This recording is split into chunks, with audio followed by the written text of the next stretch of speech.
Welcome to the Black Open University Show. Rebuilding education from an African place of being.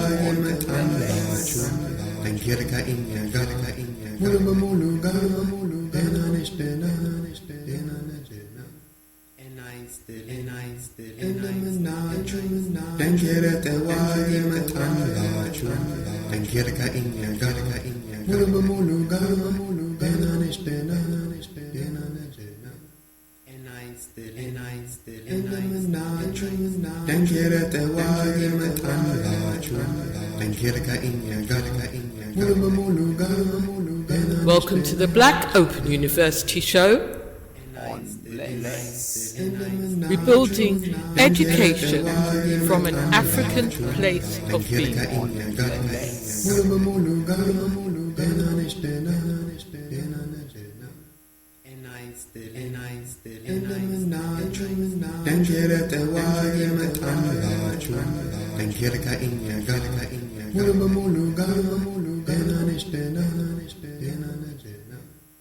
Build deep and complete. Do you know of the water of life? What's the big idea? What's the big idea?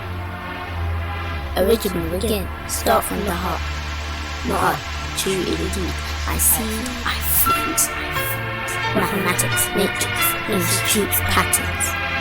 1, 2, 3, you learn at 3. Classic. Welcome to the Black Open University Show. Rebuilding education from an African place of being.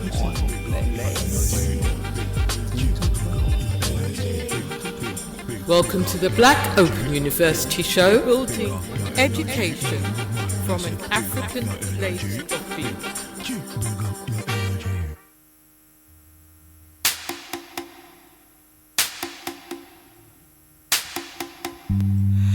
Dip down, dip and down, dip and down. We're in there. Dip down, dip and down, dip and down. We're in there.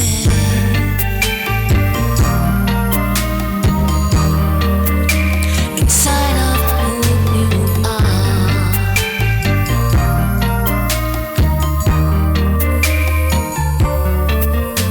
Inside of who you are.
gracious behavior is the savior.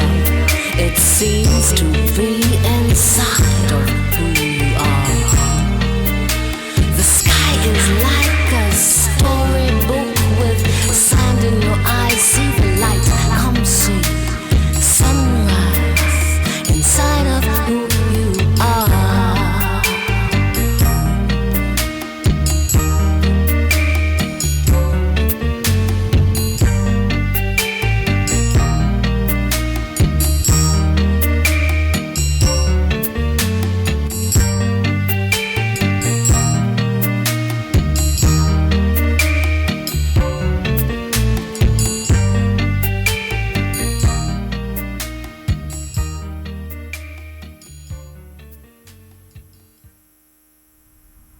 Welcome to the Black Open University show on Bless.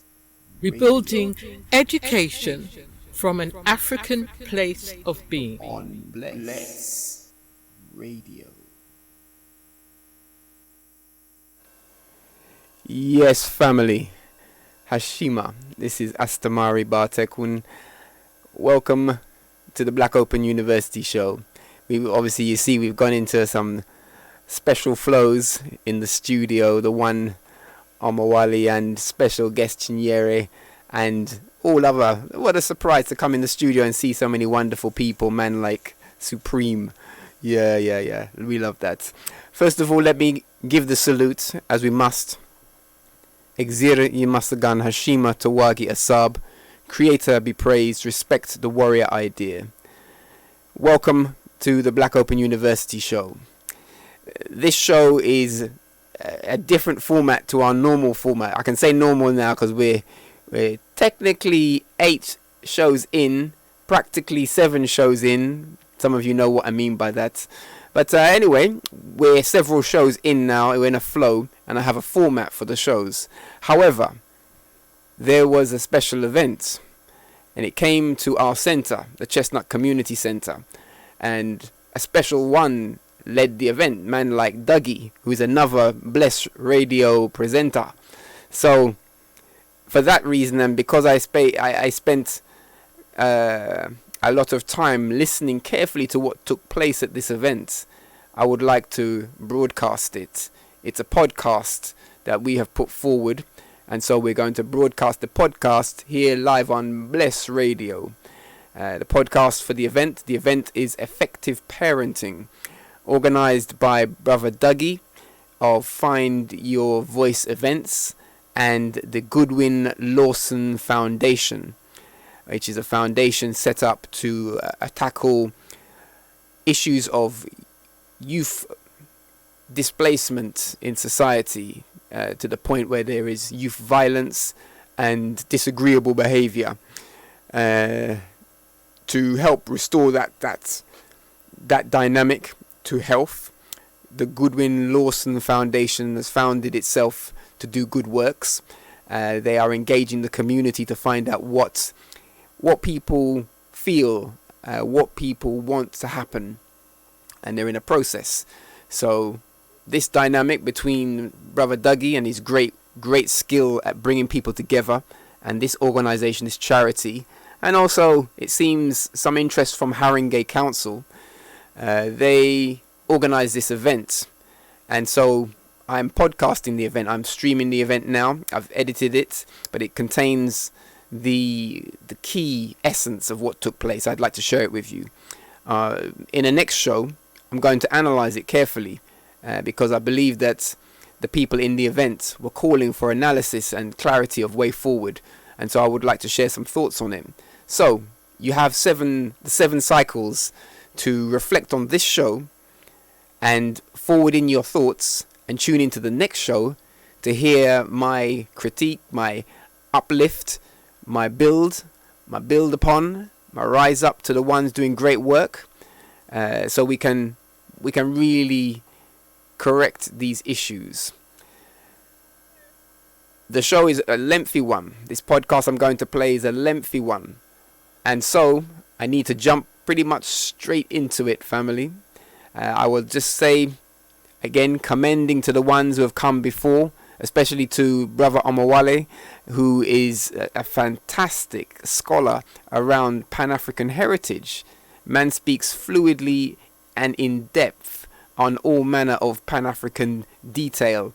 And these things are critical for us to know the history and place it into today's context. Man does this in a very powerful way. Big up, Brother Omawale.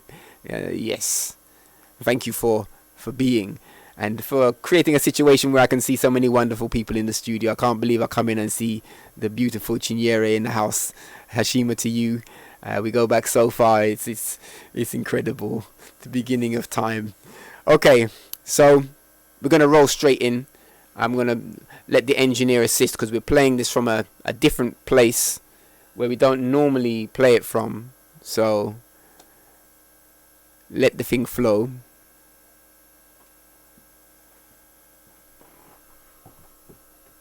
Lawson Foundation presents Effective Parenting. Date Saturday, 25th January 2020. Venue Chestnut Community Center. Play. Find your voice in association with Odwin Lawson Foundation presents Effective Parenting.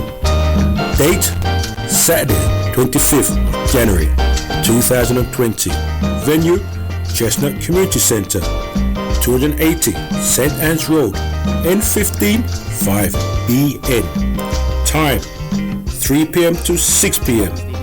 For more information, contact Brother Dougie on 0788-240-3871. I repeat, contact Brother Dougie on 0788-240-3871. Feel free to bring snacks, fruits, drinks to share.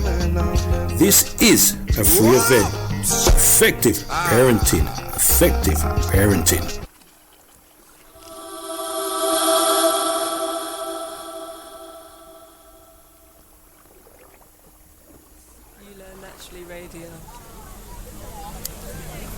You learn naturally radio.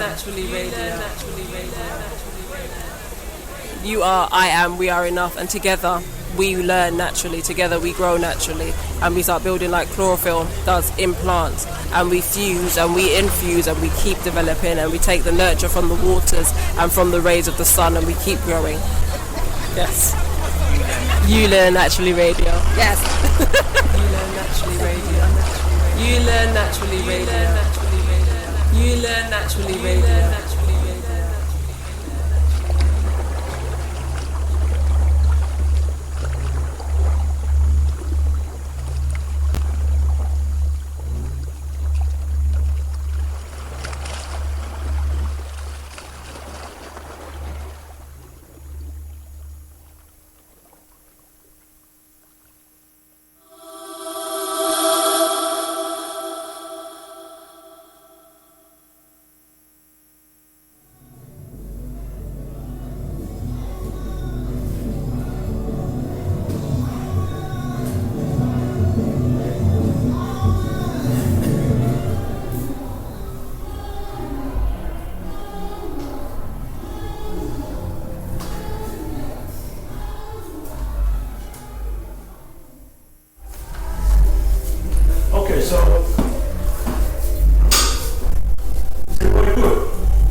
respect to people coming in and out, because I'll do the start, yeah? Yeah, that's it. Question is, why we're here. Now we'll open that to the floor while you're here. But the reason why I put this event on, because how many people heard of F.Y.V.E. Lawson? So it's only about a couple of people, you know quite well. Yeah. But it's through you I get to know F.Y.V.E., to be honest with you. Right? So you might be quite person to talk about F.Y.V.E. But F.Y.V.E. should be coming here, but hopefully she should be here. Coming. But F.Y.V.E.'s son was got stabbed. He was a footballer. He played for Oxford.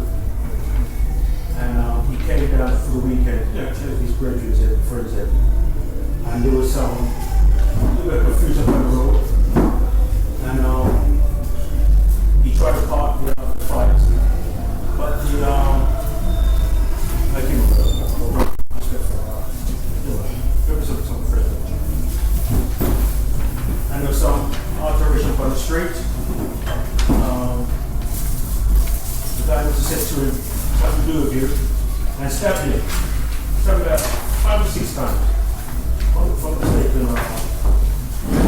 can correct me. But I think the first stab was the first fatal stab, and he got killed. You can imagine her life was upside down. Upside down. She set the foundation, the Godwin Foundation, and she's been actively, she and her colleague went to schools, colleges, and growing up in that kind of knife crime, etc. So, beautiful sister, a beautiful soul about her. So she'll be here later on. We saw that she's been doing an ongoing program because of informing people, not just the kind of knife crime, but taking responsibility. We saw that we was able to link up with F.Y.V.E. And one of the things we're looking to do every month is to talk about effective parenting. But we're trying to say that because we feel that we need to take responsibility. Because what's happening is that what is right, we tend to throw stones at the government, the system, and they are at fault. But we need to look in ourselves now, in-house, and ask the question about what we're doing.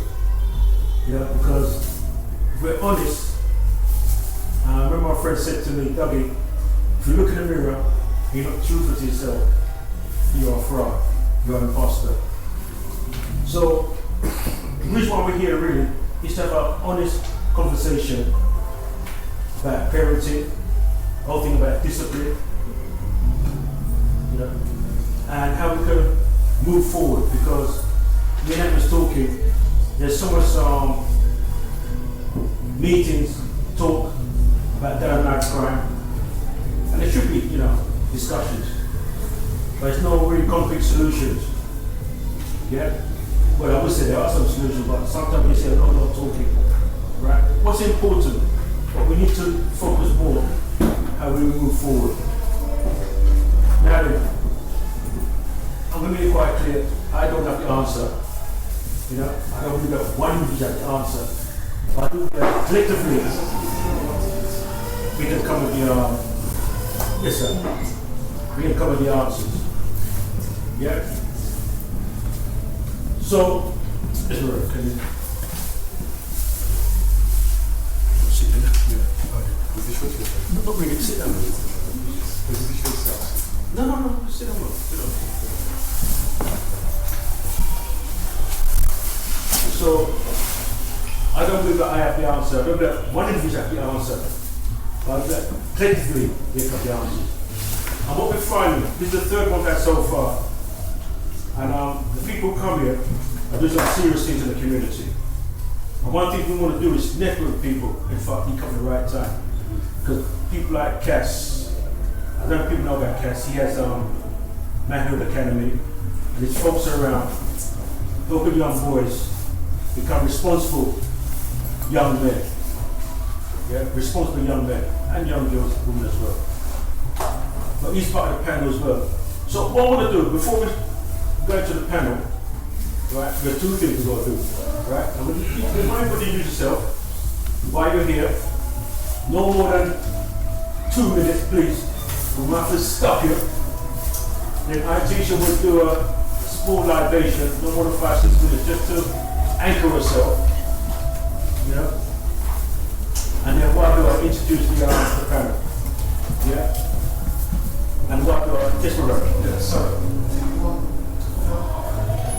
We want to film? No, I'll prefer you to pass at the end, that's okay, yeah? Right. Yes.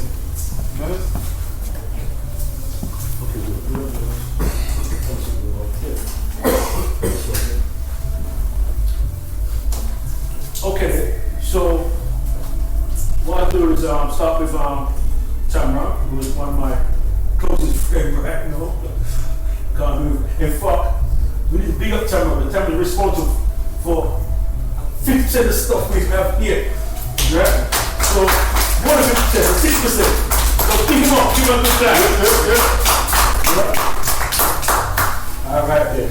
So Tamara, just while you're here, Stan. Yes, well, I'm privileged to be here by the grace of the Most High. Lord, by the grace of the Most High, the food is on the table. It's not me. I'm just a vessel, you know, willing to serve, and that's why I'm here. I'm willing to serve in our community, promoting and establishing better parenting, positive parenting.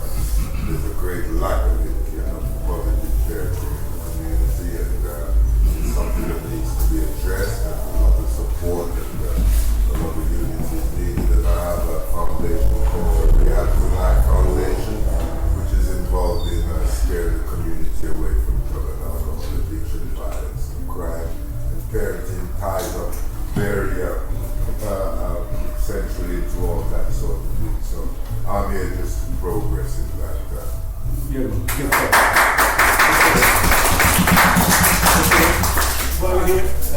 I'm Caroline. Yeah. You'll see that I'm taking notes. Can I just reassure everyone that I don't take any names, I don't say what individuals are saying.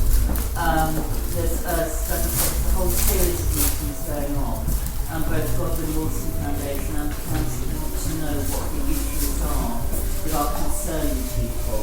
And unless there's some record kept, the meetings take place and then nothing happens. So I'm just taking the notes, trying to identify key points that people say. So anytime I'm not smart, then I will stop. In fact, I've got to here in the notes that's going on than I was told. But I'm not identifying any individuals in what I'm writing down. Okay, thank you very much. Give Caroline a clap. Before we start, where's the list of this? I sent a list right. Will somebody give it to me? Okay, because we need people to. Can I move my chair? Yeah, of course, my sister. Sit down here. Get some more chairs. Alright, so at this point here, I'm going to ask you just to conduct the evaluation. No more than 5 minutes, please. And the purpose behind that. Leo, we want here. Sister D? No, she's not here. Sister's not here. Alright. She's just at evaluation. No more than 5 minutes. Just to anchor herself. Greetings and welcome, and maybe if we just stand. What we're going to do is we're going to let go of any tightness or negativity or any negative energy by giving ourselves a good old shake. Let's let go of everything. And when we let go, then we allow something else to take place so that we can create something new. Mara, maybe if he goes around with what you want.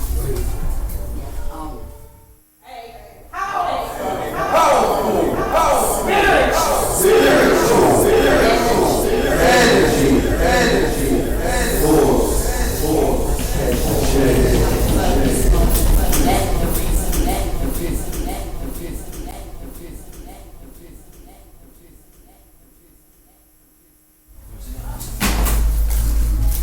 Okay. So what's happening now? I'm going to introduce the panel.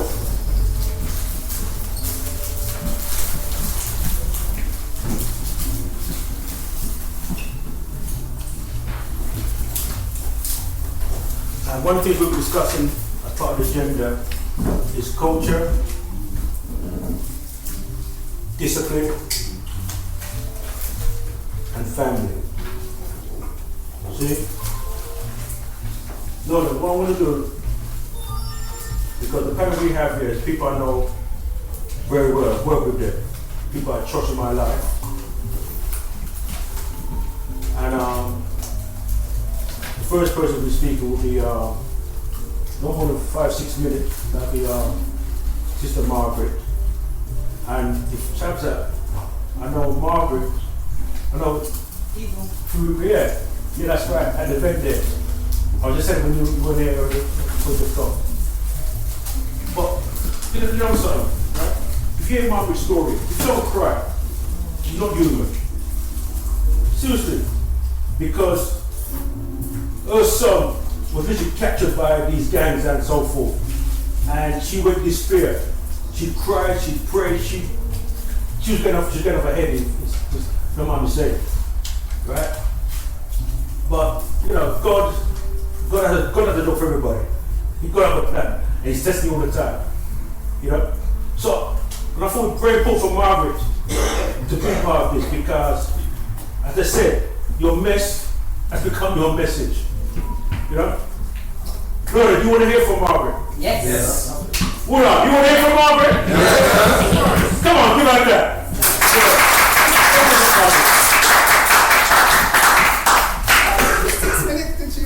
Yeah. Interesting, 4 or 5 years she's summarized in 6 minutes, but that's it. My name is Margaret, and I'm Margaret F.Y.V.E. I run my own business, company called Agent Training Professional. I'm very passionate working with women from caring or fathers into business, into training and everything. When my son was going to school about 13 or 14, everything's lovely. I think, you know, he's really quiet. My son is really, really quiet when you see him. All right. Little did I know, like going to college and everything, but he was recruited. You know, selling drugs in the street. I didn't know. My son worked me out perfectly well. That by the time I entered home by 5 o'clock, he's sitting on the table, he's doing the work, I think I sprayed, do the cooking, do all I needed to do, share a meal. Until one day, I got a call from the police, and I'm thinking, out of the police, they got the wrong child. I was on the phone for quite a long time telling the police they got the wrong child. And they say, I said, spell his name, because I know I spell his name slightly different from the normal. You know, so the police officer was really lovely. He said, so tell you what, why don't you just come down? He said, come down and see.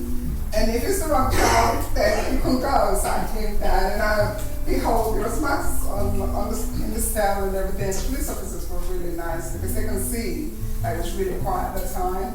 And cutting it short, I went through that journey for 4 years with him. As the journey went, I had the police so many times put my door out completely. The last time, I mean, nearly every week there were police. Every week coming into the house, and the last time they came in, because they were already, one of his friends saw like grassed him up, so they then knew exactly where to go and everything like that. So when they came, they put the whole door out, and I'm like, I was just in pieces. I got arrested, I got pulled out my bed, just my pajamas, been handcuffed. In case my son's sitting there handcuffed, I'm sitting there being handcuffed, and you know.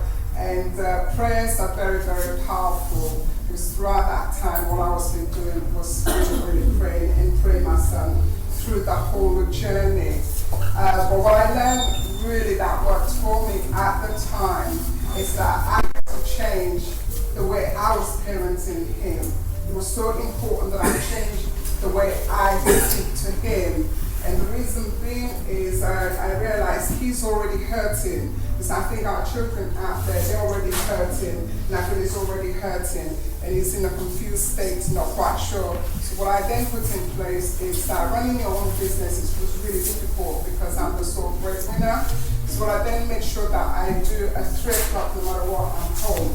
Even though he's not home, I would make sure that there's food in the house, there's cooked food, there's self-restriction that took place because I can't stand on him and say, right, you can't go out. My son's taller than me, bigger than me, stronger than me, you'll just move this. I said, okay, that one's not working. However, I'm so sorry. However, I'm so sorry. I know let's put the fire out.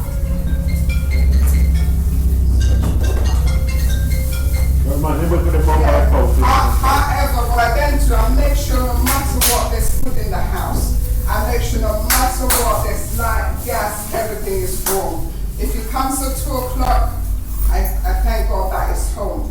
If he's sleeping till 4 in the afternoon, I say, God, keep him in, because I know that he ain't going to go out there to do anything. So that went on for about 4 years plus more. And I remember at the time, but what I did then, which I think it was so important for us, that works for us, he can do anything else. Saturday, family time. He's coming in, and that's not where he's coming on Saturday, we're having breakfast time. And that gave me the time to minister to him, to talk to him, to find out what's happening to him. Another thing I put in place, Sunday, I don't care where you are, I didn't even have to call him. So those were rules that didn't change.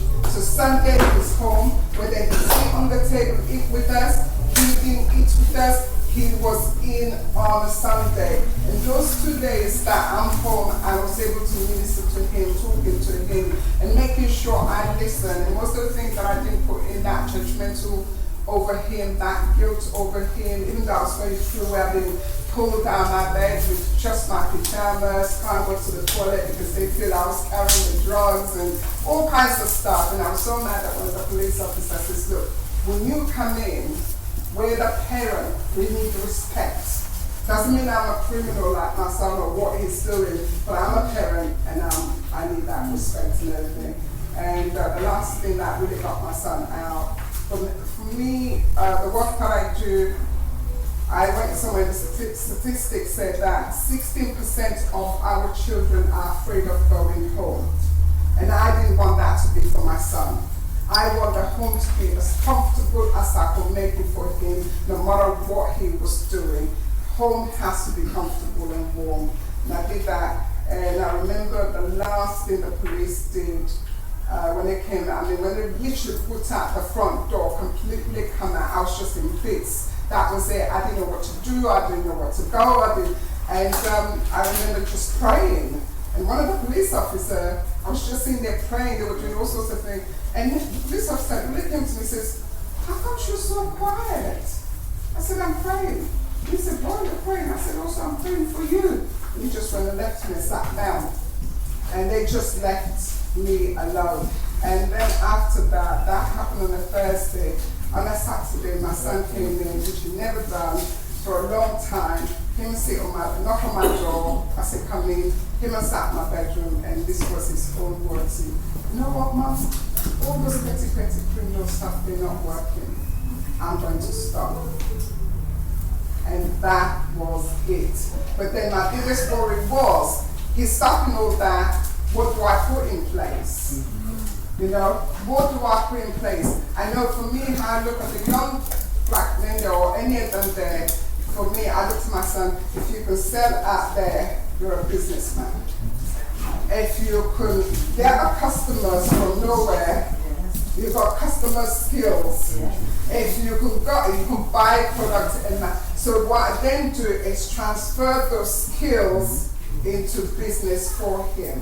It's actually encouraging, and it's very, very good in his hands. And what I then do is I find out what he wanted.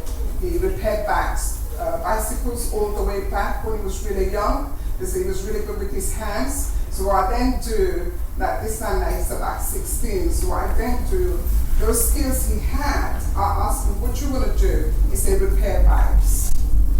So I was torn between giving him the money to come buy the bikes, or he's going to take the money and use it for something else. But inside me, I said, if he's come and spoke to me, then I must work and trust in him. So I gave him the money, and it was the most awesome thing is because he bought the motorbike, got a garage, took it in, and for months he just walked on that motorbike. He never went outside. To one point I was getting really worried, and what I then do, what you want to do with the parts. So we used to drive all different places to pick up the parts. I get the parts, we teach him to sell the parts on eBay. He start bringing his own money. I start ministering to him. I start talking to him about business. I start talking to him how to save his money, how to move forward. I'm happy to say he's now 22, runs his own business. And we go on holiday together. He paid my holiday for my birthday. We're like two best friends. So my journey is that. So any of us that got our children out there is making the home comfortable. The shy and yelling doesn't work. So that's my story. Thank you for sharing. Okay, thank you very much. Yeah. I just wanted to make a comment on that story. Just firstly, it was so amazing, and just the fact that, so many, as you say, parents come with a forceful effect, but the adaptability to really understand the space of the situation, to really nurture your young son to come forward and really make those decisions to change his life, it's just so powerful. Just crazy testament to you, and I appreciate you, and the work in that space was well done, honestly. So many give up, so many, but you just love. Yeah, love. So just powers to you. Thanks for your contribution. Yeah? Thanks very much. Build deep and complete. Do you know of the water of life? What's the big idea? What's the big idea? Original again, start from the heart. Not too deep. I see, I freeze. Mathematics, matrix, institutes, patterns. 1, 2, 3, you learn naturally. Classic. Welcome to the Black Open University Show. Rebuilding education from an African place of being.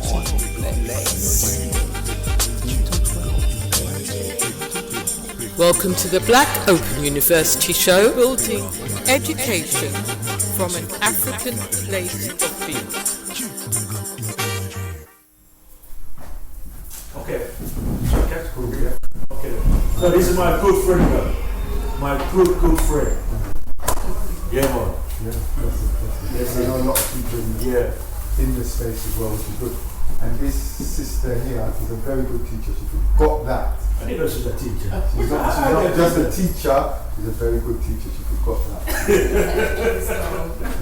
I work with her very close. Oh. Alright, so well, when I used to do talk shows, it was Cass first. DJ name is Cass. My real name is Kenda Obelabi. I'm one of the founders of Manhood Academy for Boys. And mentoring service for 8 to 12 year olds and 13 to 9 year olds. Before that, I've done a lot of work in the community. That's where I met Brother Dougie on talk shows, community promoting events. And in my spare time, if I have any, every summer I volunteer in school in Nigeria, charity, when it's charity I'm involved with. About 150 orphans in Nigeria. We set some camps.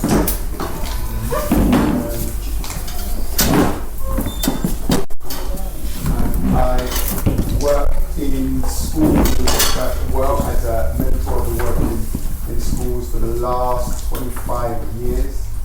Pupil referral unit, secondary school, primary school, and alternative education. I also do Saturday schools as well. And I'm a parent of 3. And that's it. Fantastic. Oh, I forgot. And I met this sister here who wrote Saturday school. There are quite a few of these. Wrote Saturday school, which was a Saturday school that was in Parkview Academy. Okay, fantastic. Young black students. Okay, come give Cass I'm going to bring Tisha, you can bring her into the mix. Okay, greetings.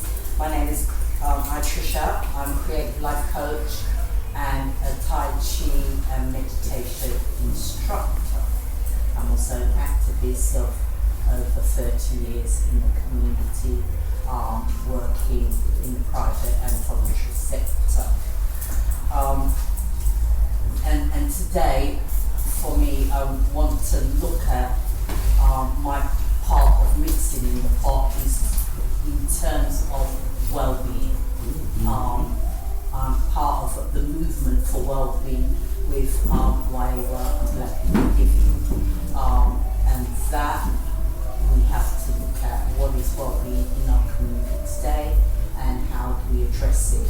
So yeah, that's my to address that. Okay, good job. Also, I'm going to bring you my brethren from the Terminator with God. He's my terminating spirit, you know. So welcome, my good friend Anthony. Hi, my name is Anthony Charles. I am a business consultant. I train as a life coach. I don't use the term life coach because after training as a life coach, I thought, well, I'm not here to sort anybody's life out. It takes enough just to sort me on now. So I'm a goals coach. I help people to achieve their goals and dreams through my coaching. I'm very privileged what I get to do because every single day of my life I get to listen to people's goals, dreams and aspirations, things they want to do, have to achieve. So pretty cool. Being able to play a small part in that is good. I run a magazine, local magazine to Harrogate, helping people to start their own business, and I do that on a day-to-day basis, work with people to get their businesses started. Dougie asked me to come and be part of the panel. I kind of thought, well, do I have anything to share? I'm here to learn and to see where I can lend my expertise, because many years ago I was a mentor coordinator for a pretty successful mentoring program in Hackney, but I was a little bit disillusioned with it because once I got in there, I felt that there's a lot of money going around, but we weren't making a difference. So I moved up and I joined a big organisation in Stratford, and I had a team of 14 people. I had a budget of more than 100,000 that I could spend, and yet still, with all the money, all the resources, and mine was 100,000, there was loads of us there, still couldn't make a difference. And I got a bit disillusioned with going to meeting after meeting and hearing the problems. And the reason why I joined mentoring in the first place was because I ran rings around my parents when I was growing up. They were too busy focused on different things, so I just ran rings around them. I didn't get into lots of trouble, but I got into more than I'd like my children to get into. So I went to mentoring because I thought if I don't work with some of the tough kids, I'll be ready when my time comes. It did serve me quite well. I've got 5 children, and it's pretty good. Why did I say 5? 4 children.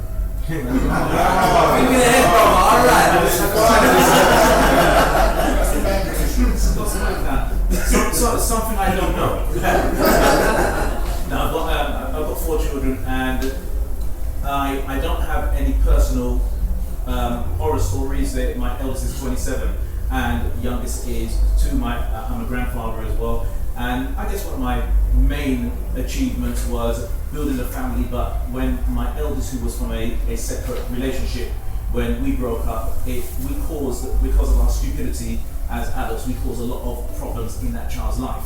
And one of the things I worked on was to bring peace. I always term it as I fought for peace. And I did that successfully. My wife and my daughter's mum speak more than I speak to her. They are very good friends, and as a family unit, we live 10 minutes away from each other. We all work together, and it's pretty cool.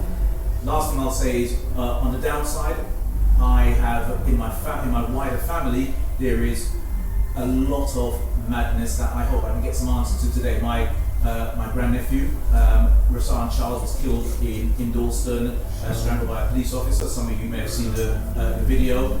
My nephew, my cousin Kamali, was killed in Woodgreen inside of a hairdresser's. Vincent Road, just across from Woodgreen Crown Court.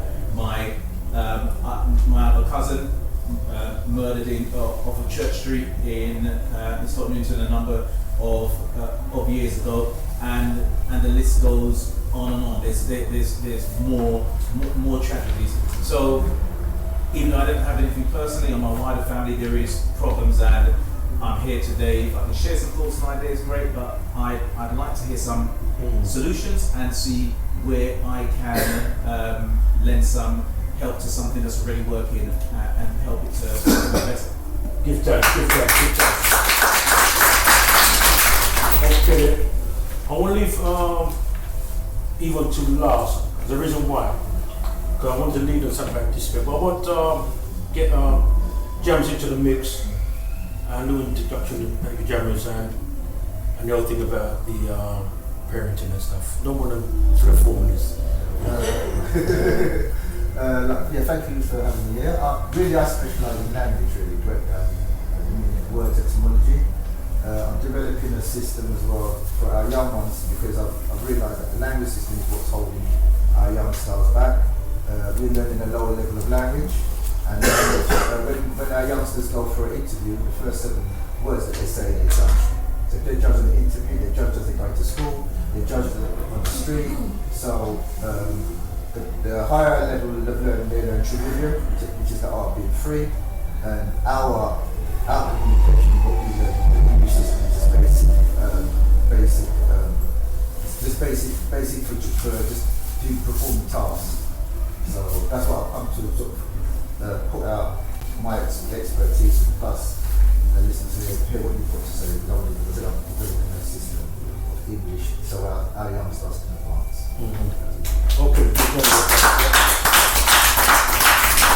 Okay, on the program, our sister Leah, but she had to go to Trinidad because her mum's not well, so she's not able to be here. So I'm very, very poorly. What I'm going to do, I'm going to bring Yvonne to the mix, and as I said before earlier on, it's through Yvonne why we're here, you know. And Yvonne's a very determined individual, and her heart's in the right place. And when she asked me to get involved, right, we had no choice. The kind of work she's doing in the community, and as a mother, as an aunt, you know, as a sister, you know, we have to rally around this beautiful sister, you know, because when you lose your loved one, it's like someone just rip off your heart, just come on to you, you know. And behind closed door, I know she's going through some healing process, you know, she's putting a brave face, but you know. So what I want to do, Yvonne, is just not something to introduce her, but also talk about the points of discipline. Because we had a conversation, and I think it's very important that we bring this part to the table, yeah. And I wanted to talk about yourself and the importance of not so the point, but discipline as well, yeah. Really humbled by all these lovely words. Thank you very much. And thank you for putting this event on. Thank you so much. Thank you to everybody I know Saturday is a very, very busy day for everybody, but taking the time to be here, I'm really honoured. My name is Yvonne Lawson. My journey is just been a horrifying journey. So, I had Godwin in 1991. I remember that very well. I know I've only got 2 minutes. But Godwin in my household was a very normal household. So my husband was there, I was there, busy working. It looked really functional. Everything looked really normal. Godwin was born in Stamford Hill, that's where we lived. He attended St. Ignatius Primary School and then attended St. Ignatius Secondary School, and he looked really ordinary. He was very popular, made lots of friends. Tottenham was, you know, his life. And when he was 12 years old, when he started secondary school, we then moved to Enfield because we wanted his school to be much more nearer to the house and to kind of reduce travelling. Secondary school was he loved it, he made lots of friends, he was into sports, loved playing rugby and football, and after the age of 16 he did get a scholarship to play football in Oxford United, and that meant that Godwin had to move away from London. Every time he was in London though, he would come to Stamford Hill, because that's where most of his friends were. That particular night he came, he would normally come on a Friday night and go back on a Sunday evening. Godwin arrived, typically went to see his friends who kind of just live next to the train station. There's a road next to the train station, and that's where the two friends that Godwin had visited lived. As they were walking to see another friend, there was a fight on the high road. So the boys that Godwin had visited had a problem with a few local boys in Manor House. One of them had a knife on him, took the knife, started to stab all three of them. Two of his friends received quite substantial injuries. One 6 stab wounds, the other one about 8 stab wounds, rupturing their kidneys, liver, all their intestines were out. It was really horrifying. Godwin, for some reason, was able to run away from the scene. He decided to come back to the scene for whatever reason to stop the fight. The guy at this moment who had a knife on him said, "This is nothing to do with you." The knife went straight to Godwin's heart. Within 2 minutes he collapsed, and that was the end of it. He died. So at this stage, knife crime had actually hit my doorstep. Every parent's worst nightmare. To have the police to knock at your door, and actually not to tell you that your child has injured, but that your child has actually died.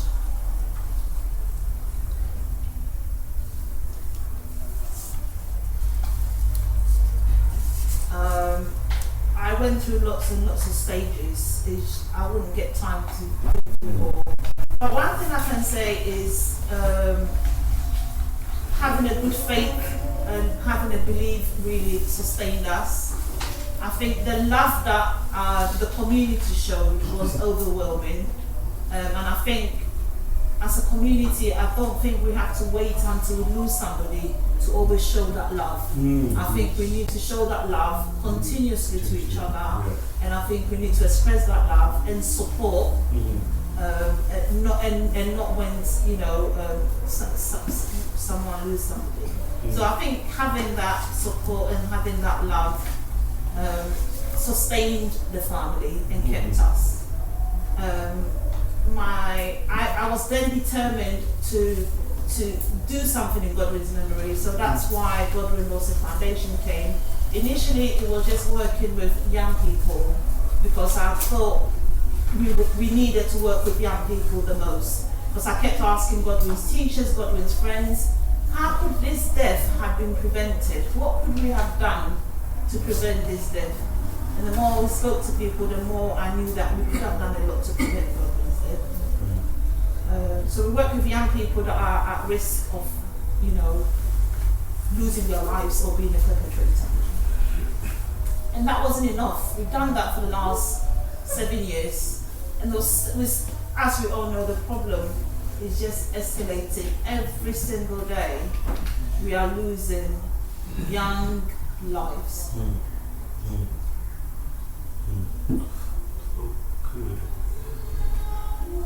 This parenting came as a result, because I realised we needed to do more. Parents, we've got a role, because I think as a parent, I was quite a naive parent.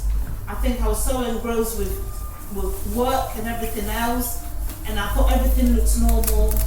I think I was naive. I wasn't sure what was really happening on the street, and the dangers out there to even have that conversation with my children.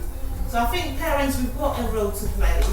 So this has come as a result of us coming together, brainstorming, sharing expertise. What can we do to actually keep our children safe? and prevent all this death. So that's why I'm here, just for us to, come together and just share how we can support each other. And I think discipline, culture, family all comes in to who we are, our values, our morals, decisions that we make, because then that get passed on to our children, whether we like it or not. Okay. So basically, that's why I'm here. Okay, thank you very much.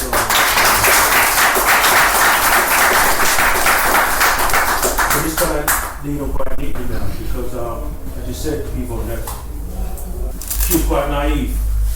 And you probably find that many parents are quite naive and a bit confused, when these things happen, And this kind of lead quite neatly to in terms of, to me it's about family. It's about family, it's about culture, and also discipline as well. So the question I'm going to ask, right? As a parent, right, what do you think we can do?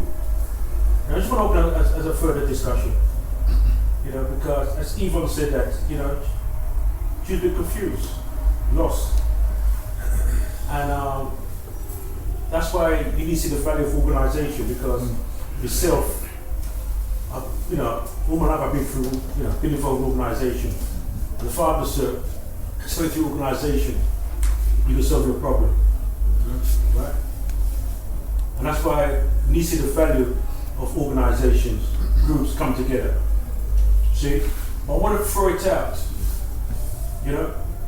because the mafia, as big as they are, as terrible as they are, the more it's about family. Family come together, put the family, and they're not righteous at all, So they can see the value of family. Surely we see the value of family. I just want to throw the reason out.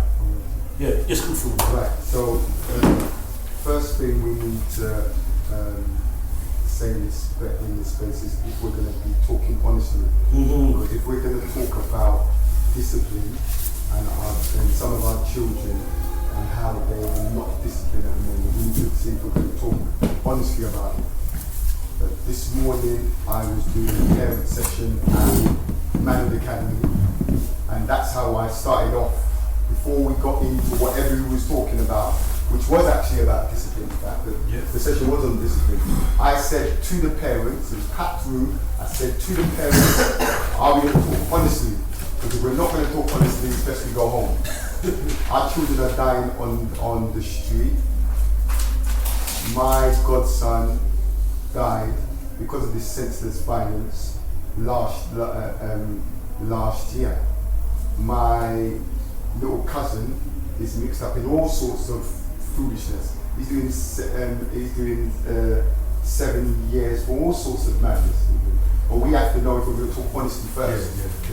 Because what I think is one of the major part of the problems, and this is where we're trying to shift our parents' mindset when I'm doing the sessions with Manage Academy, is we can talk all nicely about our children, but at the end of the day, and protecting our children, but we're protecting our children from our children.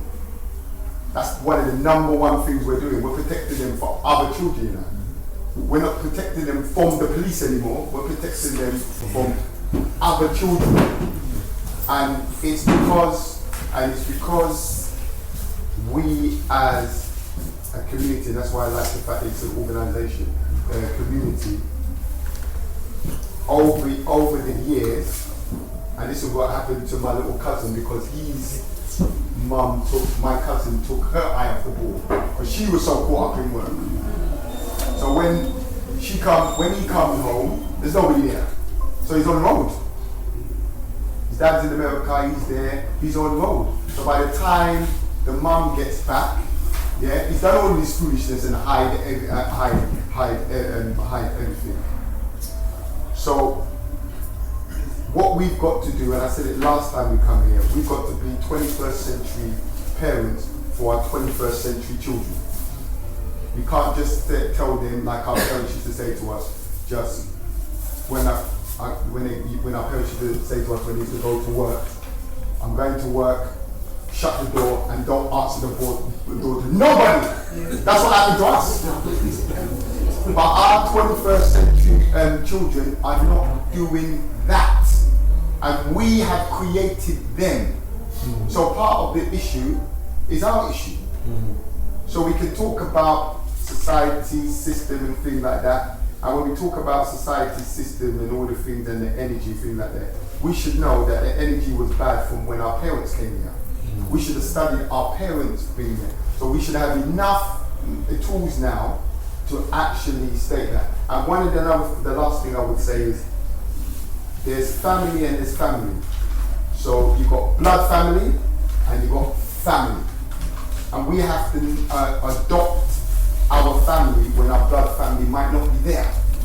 And we have to say, like what you said about organisation, we have to put in any school that I've worked at, and I've worked in zillions of schools, I never go in there without being connected to a black organisation. I just don't do it. Because if I'm there on my own. So I do it with a black organisation. So I've been heavily in working in the community for God knows how long. Side by side with my career in the system. And the reason why I do that is because I'm going to need help from them. And that's part of us keeping our eye on the ball. Because if we get to a situation where and that's why I said we have to talk honestly, because some of what I'm going to say is going to ruffle some feathers, but if we're going to talk honestly, we're going to talk honestly. Because most of our young people do the right thing. I saw this youth here at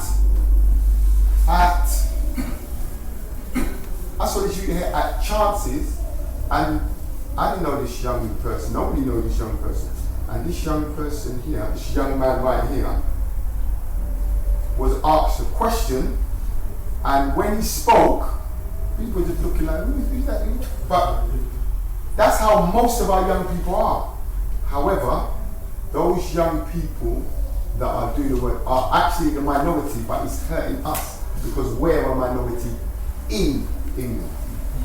But when we get to a situation where an organisation, because he's with the organisation, black people, he's connected to that.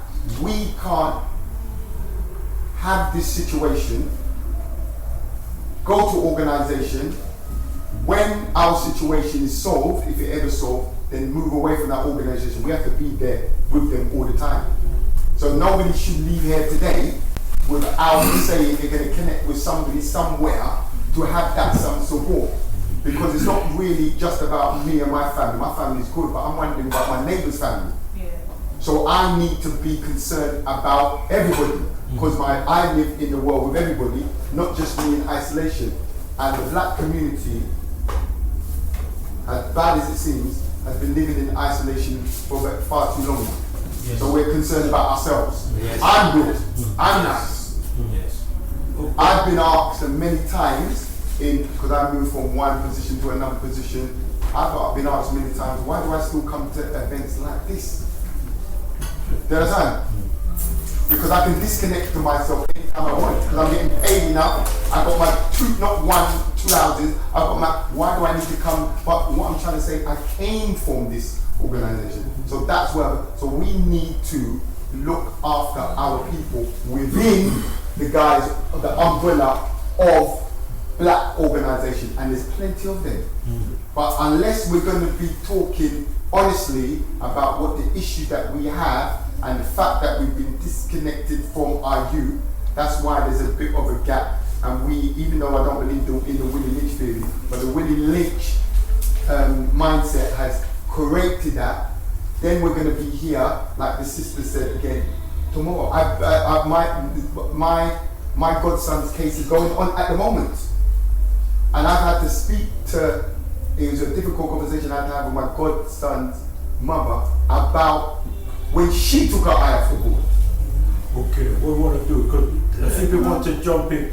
Yes, my sister, and then Brother Supreme, then Dave after. Yes. Okay, the last time I was here, I made this, I read this statement that I'll read again. So education equals to design a mind to create a certain kind of character. Now, I'm in schools all over London, and yet I see the same characters. So what is it that we are missing? What is it that we are not seeing? Because our children should have their own identity formed from their household or their communities that they live within. They shouldn't look like every other child. They should look unique. They should look. My children, you know, I made a stand that I was bringing forth something, some children that would represent who I am. And so with that, I put locks on it. And I did it, and I remember when I took my son somewhere, he said, "Oh, I don't want to go, I'm good, you're the only one there." I said, "You was born on your own, you stand on your own. You have your covenant, you go forward." Now, so that's one thing that I want to say, and you know, and I just think that we have to look at how involved are we within the community and, like Kaz says, and the education system. I was governor how many times at the school, I was part of the this and that, and all of those other things. I know when we're working, it makes it hard, but then we set up, we connect with communities so that we make sure there's a voice that represents the school that is on our block. Because that's what we need now. We need, you know, I'm in the schools and I'm terrified. Every last child is talking about stress and anxiety. We've got children, our children, self-harming. How many of us look to check that our children's body look the way it's supposed to look? Because I'm telling you, some beautiful youths I've seen in the school, and I'm going, and when I find out that they sit in front of me and they talk, and they're self-harming, I said, "Can you not speak to your mum?" "Well, no, my mum's a social worker, and my mum has, you know, she looks after other people's children." That burned me. Yeah? So, you know, we've got to identify, we've got to look at where we're taking our eye off the ball. Different pockets, because there's many. Yeah? And so when we start to open up, and you know, we can do a mind map of all of the different pockets that we have taken our eye off from food to everything. Okay, thank you very much. Yes, Supreme. There was something that you said, Kaz, and I don't debate and remember exactly what, but it just sparked something in my head, yeah? And basically, most of the issues that I see with youngsters, right, is a small, petty problem that's blown out of proportion. And I've intervened over, let's say, two boys robbing another boy of his bike, and he wants his bike back, and it's escalated to, they're going to stab him. Nobody really knows about, really goes into conflict resolution. I think we've gone into, blame the parents, you shouldn't give them a bike. That's what I'm hearing. So we can't, it just seems there's a blame thing here, where really there's something going on where even there's another youngster, comes from Hackney, walks in Tottenham, he's wearing Dre's Beat headphones. Tottenham boys see him, they want to rob him because of what he's got on. So do we then deny our children of what they're wearing, so that they now go back with reverse and start robbing to get headphones? You get what I mean? It's a bit like, are we blaming ourselves? Yeah, I'm kind of going off, but I see what you're saying, but everything comes down to value at the end of the day. It all comes down to value. Yeah? Okay, soon come to, I think Dave was next, and then there's someone over there as well? But Dave was something there, but I just need to bring up. Go on, Dave. No, that's you, Dave. Yeah. And then someone over there too. Hello everyone. Greetings. I came in a bit late, so I missed the early part of the discussion. So as I'm sitting here, I'm going two sides, and I'll explain in a minute why I need. First of all, my name is David Hutchinson.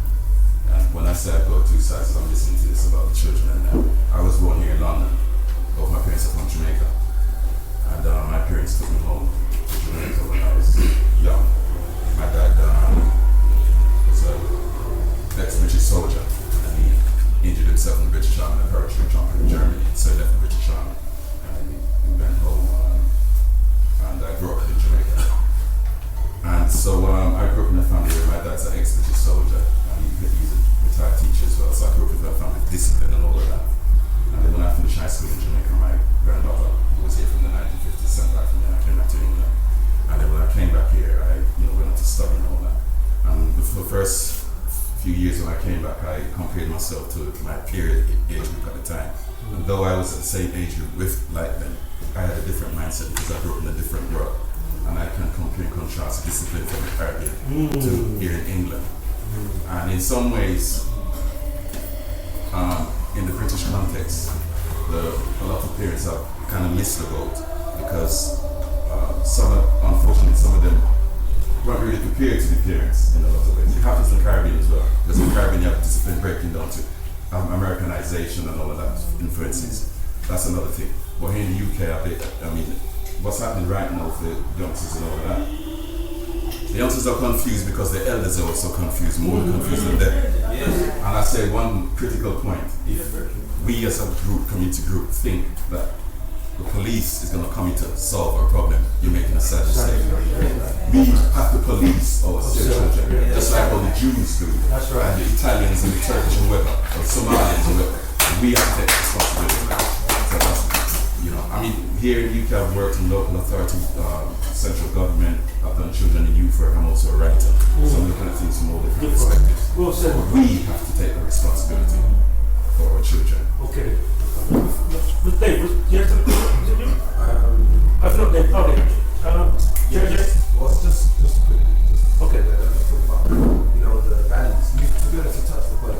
Just when you talk about like them having beads and these sorts of things, the values from the inside of them, but then just tied in exactly what you say. It's down to us. We need to look internally and not focus on anyone else.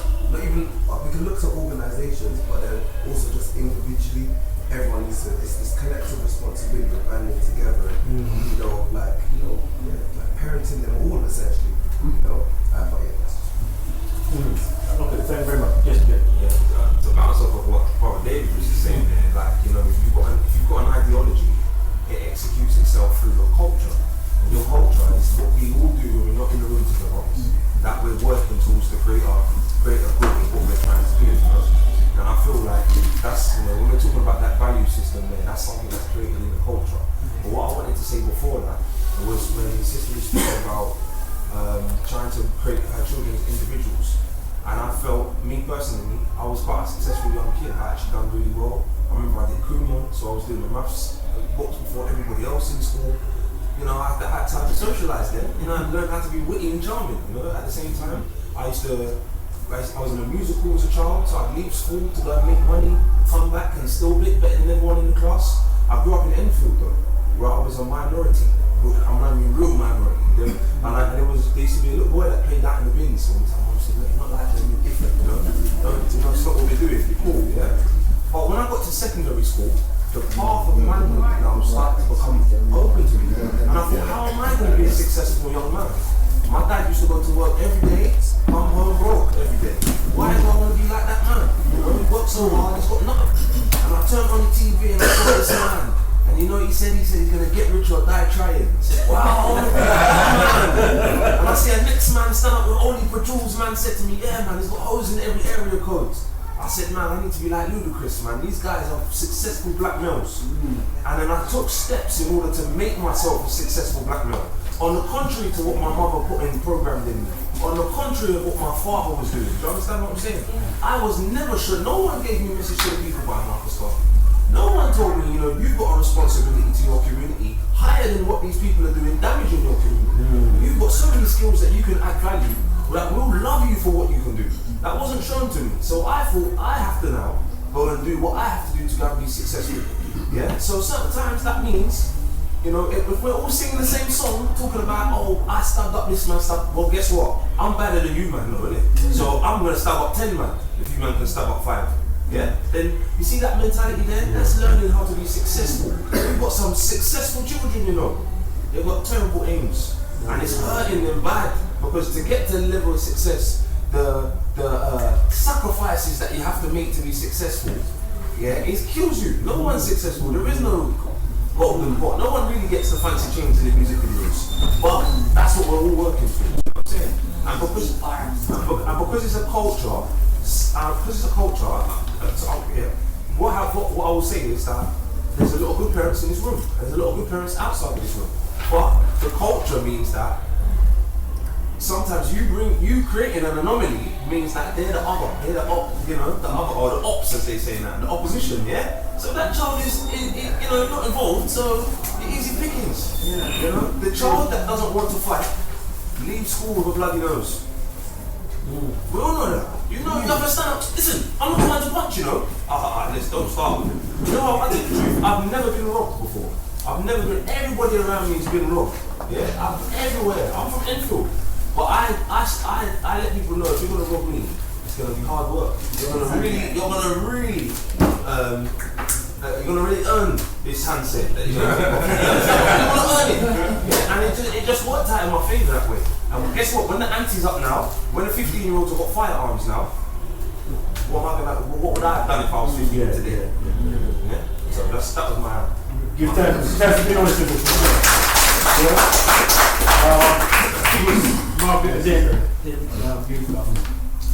Yeah, I'm going to touch something you said about us taking our eyes from bringing up our children and work-wise. I know definitely, and being real and being honest as a parent is so important. I would say I took my eyes off the ball because being a single mother, having to defend the house, prepare for the house, and being a businesswoman at the same time, it was really tough. So when he reached the age he was going to school, I'm thinking, right, okay, great, I can do that. And for us, it's very difficult. But my passion, as I begin to be more honest and begin to change my mindset, how I brought up my son, to make it comfortable for him.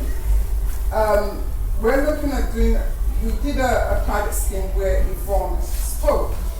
For me, my journey was, as a mother, there was nowhere I could go and get help. Mm-hmm. There was nowhere I could look in the black community for men to come and mentor my son. The one guy that I had a really lovely conversation on the last minute job told me he never turned up. And that put my sons back up. Right? Because there was nobody that I could have gone to say, hey, I really need help my brother, come and take over my son, come and mentor him, come to the house, come and do this, none of that. So for me, that was another thing, and I'm glad that there is a lot of mentoring programs around for a lot of black parents, a lot of single parents. We don't know how to really go and access them. And that's the key. That's the key. There's a lot of activities. There are a lot of organizations, really powerful black organizations, doing some amazing stuff, but none of us know how to tap in it, because I know I didn't know how to tap in it. Another thing that I'm really passionate about, and I'm glad that you've got that program, I'd love to connect with you on that program. The parent needs to know what's happening out in the street. We did a pilot with Brother Dougie, Yvonne, spoke and everything. The room was packed with parent and family. For me, my passion, the parent needs to know what's happening out there. All right? They need to, because I feel if the parent knows what's happening out there, if they have the understanding what's going on, if they're given the tools what's going on, then they are prepared to deal with the situation at home, and that's not happening. There is a lot of money out there, a lot of funding out there, and each time I speak to a funder, listen, we need to pour the money into the parent and having some parental workshops, training, information. They can come in and there is a contact person to say, right, you're having this problem, that sister's gone through it, go and speak to that sister should be able to. That is what is missing at the moment. And for me, I believe the parent, we hold the key for us to really engage with all our children.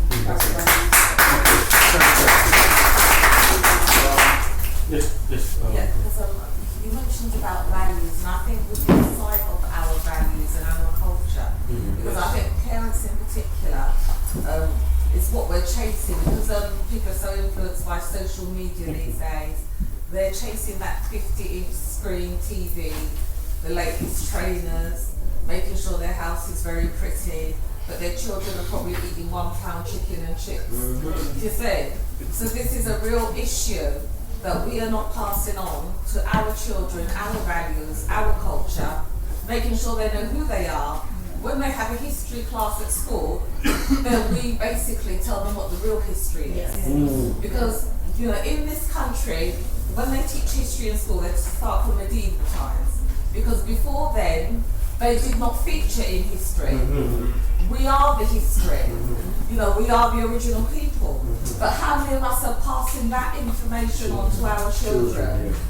You know, instilling in them pride about who they are. And reminding them that they descend from kings and queens. We are not, you know, and this is a real issue, you know. Okay, I see some hands are flying back to place now. We'll have Yvonne quickly, and then Dave, and then Jonathan. Yes, Yvonne. Just to add on to what you've said, I think the value and our morals and that, I think is crucial. And I think as parents we need to start that at a very young age. When our children are born is when we want to start introducing our culture. That this culture's rich and this culture's beautiful. Because it's just through that's how the children can build their own self-esteem and who they are. If you start that with them, your culture, which sometimes people are even embarrassed to kind of talk about their own culture, their own family values. I think it's important for us to know that culture is important. That's who you are, as that lady said. That looks goes on your head because that's who you are. And I think once we get that right with our children in terms of their self-esteem and their self-confidence, once they're out there, if somebody is trying to lure them into something else, they can get the confidence that I know my goals, I know who I am. Even if I go sidetrack for a few minutes, I come back on the right path because I know who I am and I know who I am. Okay, yes. Who's next? Is it Dave? Oh, Dave. You spoke already. So you have to hold up. We're going to add there. Two quick things. One on the parenting, as far as the, I think Sabrina said, you talked about blame. Not blame. I would say if our children are doing fine, I'm going to just talk about myself. If our children are doing fine and they are doing, passing exams and doing good, I'm going to take some of their credit for that. So if they're doing badly, why don't I take some of the responsibility for that? And I think that's where it first comes from, is being able to take the responsibility for what happens. And the responsibility goes further because one of the things that I talk to parents about is that if you want your children not to go out and stab people, look at how your behaviour is. Now, the adults that I know about, I know some adults, and somebody may cheese you off. I'm going to give a piece of my mind. Now, most people don't even have that much to spare, but I'm going to give a piece of my mind. The stuff that comes out of their mouth, I say to people on a day-to-day basis, you didn't pick up a knife, you didn't pick up a gun, but look what you did with your tongue. Just because you didn't pick up a knife and a gun, are you any better than those children? Because it's being able to learn and discipline yourself. I had to learn and discipline myself when my eldest was young, and she sat down one day and she looked at my hands and she said to me, "Why does your hands? What's that on your hands?" And I said, "Oh, it's because when I work a lot. I used to fight all the time, and what happened is when you fight people and you punch them, their teeth make marks in your hand." And I had pink hands, and the mum just stood there looking at me because I was ignorant. And then I had to grow up and realize that, just because I don't fight anymore, I might curse somebody, I might deal with people in a certain way. So how do I teach a young person not to, because they pick up a knife, a lot of them, they don't understand what happens after you do that. So that's one part. As for the values, I'm going to speak about me again, values. I have a challenge with the word black. personally, I have a challenge with it. We're the only race of people that I know that define ourselves by our colour. My Caucasian friends, and I have loads of them, not one of them do I ever hear they say a white person. When my Caucasian friends are talking about other people, they will describe them as Irish, Scottish, Welsh, but I haven't got one of them that says that white guy up the road. I don't see Chinese people or any other culture define themselves by a colour. So that's just my own personal thing, because it goes deeper, because when it comes down to values, Sister here said we need to learn values. I'm going to talk for me again. I don't have much values to pass to my children. My children are doing good. I'm doing incredibly well in my business. I'm doing pretty cool in life. But I'm very shallow in the values that I have to teach my children. You know why? My parents come from Grenada in the West Indies, and they haven't got the first clue as how they got there. They don't even, they barely know who their grandparents, they don't know how they got there. Somebody could have picked them up and dropped them there one day. They've got nothing. And as a person from the Caribbean, all my Caribbean friends, when we talk about culture, our culture, most of my Caribbean friends, and I'm just going to talk about what I know, because somebody may disagree with me. Our culture from Grenada, with the Isle of Spice, always comes down to food and music. Got nothing else. On my sister traced on my mum's side our family back to Ghana. So now we got something. Okay. When it comes down to values for me, I need to learn values. I need to learn where the heck I came from, because if I don't know where I came from, how do I get to where I'm going? And I didn't realize that until one of my mentors one day talked about the value of knowing where you came from, because he said, how'd you get to Birmingham? And he said, you get to, the first time you travel to Birmingham, you find Birmingham on the map, then you trace your way all the way back, this before sat-nav, until you find something that you recognize. So if you can't find something you recognize, you can't find a place where you are, how are you going to get to Birmingham? And Marcus Garvey, I'm 52 years of age, and if I was on a game show now and somebody said, who's Marcus Garvey? I say he's a guy with some feathers in his hat, and they sing about him in reggae music, and it's an embarrassment that I have no clue what his title was. That's one person. When you were doing the libation and you're talking about the ancestors, keep my mouth shut, you know, because I know them all. I don't know enough about them. So how can I teach my children when I don't know? So it's great to say the value, but I'm just talking about me, and there's a lot like me who's not going to fess up to where they are. We haven't got a clue, and we've got to start somewhere. What I need the education. Because I need to educate myself and understand where I'm coming from. And it's not good enough just to say Grenada in the Caribbean, because all that deals with, I've got friends, last thing I'll say, you look at identity-wise, the identity, I've got a friend, his surname is McNish. You know what that means? It means his slave master was a Scottish guy. My friend, who is Kelly, her slave master was Irish. We have we're their children. Sorry? We're their children. We are executing their culture that they've told us. And they taught us how to be what we're doing, but we haven't got out of the situation. That's what we're here to do. And that's the thing, I have to learn before it's too late, because my parents didn't pass enough on to me. That's my responsibility to learn myself in order to get something. And so for me, as I sit there in values, I've got to learn. I've got nothing to pass on. So whose values do you have now? Sorry? Whose values do you think you have now? The United Kingdom. Okay. Yeah. And that's why we're here. Yeah. Okay. Let me show hands, please, because sorry. Your next. Yeah, I go in. Yes. Yes, sir. We're my country. Yeah. I'll show you before. And then Cass, and then right over there. And then oh, all right then. It was having fun. Sorry, my name is Arian Newton. Yeah. Mine is country 1960. 1960. Yes. Whoa. I've been around the working in Brazil last week. Everywhere I've been. My duty is to educate people. I'm a weather consultant for a Japanese company. I've been in it now 17 years. I've got a lot of accommodation. I was 2 years ago, I was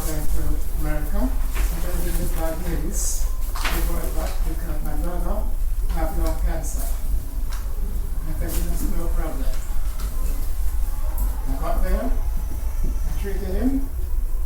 We're going for regional hospital, we're going for X-ray. I said, "Wait, if you don't get my heart clear, I'll keep my heart."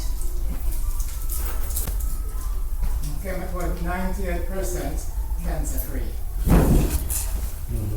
That's my company is in Jamaica now, Japanese company, but the best is best in the universe. We had obviously in California. We're out in Germany. We're out here in Mexico or Europe. About promoting. And the culture, because I've been to everything. I do money, I do everything with American company. Right. You understand myself? Yeah, Because just trying to see how it you links have to with- know yourself Yeah. before. Yeah. The most understand where you're coming from, Yeah. we're going to get anywhere. Okay. All right then. Okay. I'm coming to you. Sorry, Cass. Cass, and then I don't know who's next. Thumbs up. Okay. Yeah. So it's good that people are honest because now we can move forward. So that's a success number one, because we have to understand how to measure success. In success, in a Western capitalist sense, it's how much money you can make for success. Yeah. In success, in an African sense, it's how much children you have. So when you're in the poor areas of Nigeria, when they have enough children, and they don't, that means they're very rich. So we have to understand about success and what our success is and how we define it. I think sometimes what we do, and I know we don't mean to do it, we actually do generalization. So we say young people, like all young people are doing bad things, but the young people, the majority of them are doing the right thing. So we're talking about the actual minority. Also, when it comes to our culture, we've got a rich culture, and it's constantly our being people, stolen, isn't it? it's constantly stolen. Appropriation. It's constantly stolen, but we have a rich culture. And many of us do actually know our culture. Sometimes we actually do things or we think things which actually are not completely accurate, because the reason why we're here is because of our culture. Because as black people, this is our culture right here. We're coming together to talk as a big family, but sometimes we miss it because we're speaking from something else, because we're all coming from different levels. But this is our culture right here. That is something that is culturally African, to speak with your people, with your extended family. That is culture. And what we've done is sometimes when we want to put a label on it, we actually try to say that we haven't got what we have. The last thing I will say as well is that when we do things at times, we have to look at small steps. Because I think if you tackle, so when you're like dealing with your children, if you try to say, I want to fix them, that's too much of a big thing. We just have to say, I want to look at the things that need to get fixed, and I will fix the smallest thing first, and then we can deal with something. Also, the other last thing, it takes more than somebody disliking somebody to stab somebody that looks like them. That's something that's rooted in mental slavery. So for somebody to actually go from verbal abuse to actually killing someone, that is bordering, if not on mental illness. Because if you look at somebody that looks like you and you kill somebody, that has got more to do with mental illness than rather than somebody who's angry and upset or something.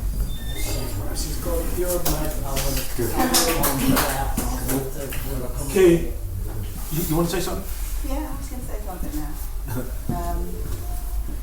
Talking about this mental illness, I think we have to understand that while we're in this system and think that we're operating sanely. We must be mentally ill to be able to live in it. So that's the first thing. And we have to realize that most of our problem stems and is with us because we haven't dealt with the slavery that all the world has endured at the hands of the so-called Europeans. So when that is dealt with, then maybe we will all have a chance to become sane again and live in a world of sanity. But while we're still living under that, we're all mad. Okay, all right then. Know that Clive was had it up a long time, and then I'm sorry, but I must go. Come to Clive, and then Aisha, and then we go to Deba. Go. Sorry, I don't know what I've missed in the time that I just. What Bridget? You have something to say? Okay. Come to Mom. Yeah, but it's interesting what the sister was just saying insofar as the impact slavery has had and still the legacy has, because there are structures in place and are still in place. And having gone out, obviously one of the questions that was asked before I went is our representative who is here, obviously taking some notes. Now, how it impacts on us is like we're talking about being honest and truthful. If we're honest and truthful, then we have to look on the impact of slavery, our state of mind, and also as to what we've lost and our children also have lost insofar as their identity, culture, and then looking as to how we're going to seriously addressing it. Now, part of being serious in addressing it is representation. So, though we are taking notes, we need for our representative to a certain extent, because I know it is going back to our source, to be reflective of us. Yeah. But anyway, what I really want to say though is this: I've joined a lesson to be educated through the Goodwin Lawson Foundation. Yeah. We've all got experiences out there. Yeah. But what we've got here is a foundation where we can share our experience and build on the foundation. Yeah, and I'm saying that because it's so important to have structures, because there are structures already in place to keep us in our supposed place. Yeah, so our strength is what we are experiencing, or our children are experiencing on our front line. So our mess, the message that we project, is also our solution. But no one of us is a solution. It's a collective thing. Yeah. So this brother here, yeah, like myself, I've not had that personal loss to my family. Yeah. But I've been in the system where I've fostered for Hackney, Haringey, and I've resigned because they give the children rights without responsibility. Yeah. And then we are struggling, even though we know how to parent. But because we've assimilated, we've lost that knowledge, and despite going through slavery and everything. Yeah. Now I'm fortunate because I came here 69. Yeah. I was brought up in Jamaica. I've come here and I've seen how the thing is. Yeah. So it's not about what we do individually. It's whether for me, it's whether you're going to be comfortable to know that we've got a foundation. Yeah. That you can build on. You understand? Because the representative of the institution is amongst us. Yeah. So talking about everything, it's relevant, but it's still about how we move ourselves forward on this foundation. You understand? I'm trusting of it. I've been in the system. Some of you know, some of you don't know, but it's not necessary because it's not about me. It's about us. Okay, give that. Okay. The most important relationship any of us is going to have is that relationship with ourselves. And that's one of the single most smallest steps that we can start with our children and any child, young person that we're working with, or that we're engaging with. You know, so many children now have lost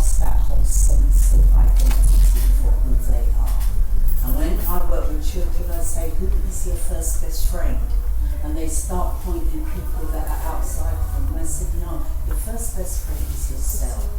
And you need to know that place of love. We need to represent love. We need to be, as we work on ourselves, we need to know what that is, to represent love. I hear when you say that, you weren't taught or maybe weren't supported to know the book. I remember my parents had come from Barbados, and they called Barbados Little England. And so everything that my parents talked about was like trying to model me to become something that I just felt so disconnected away from.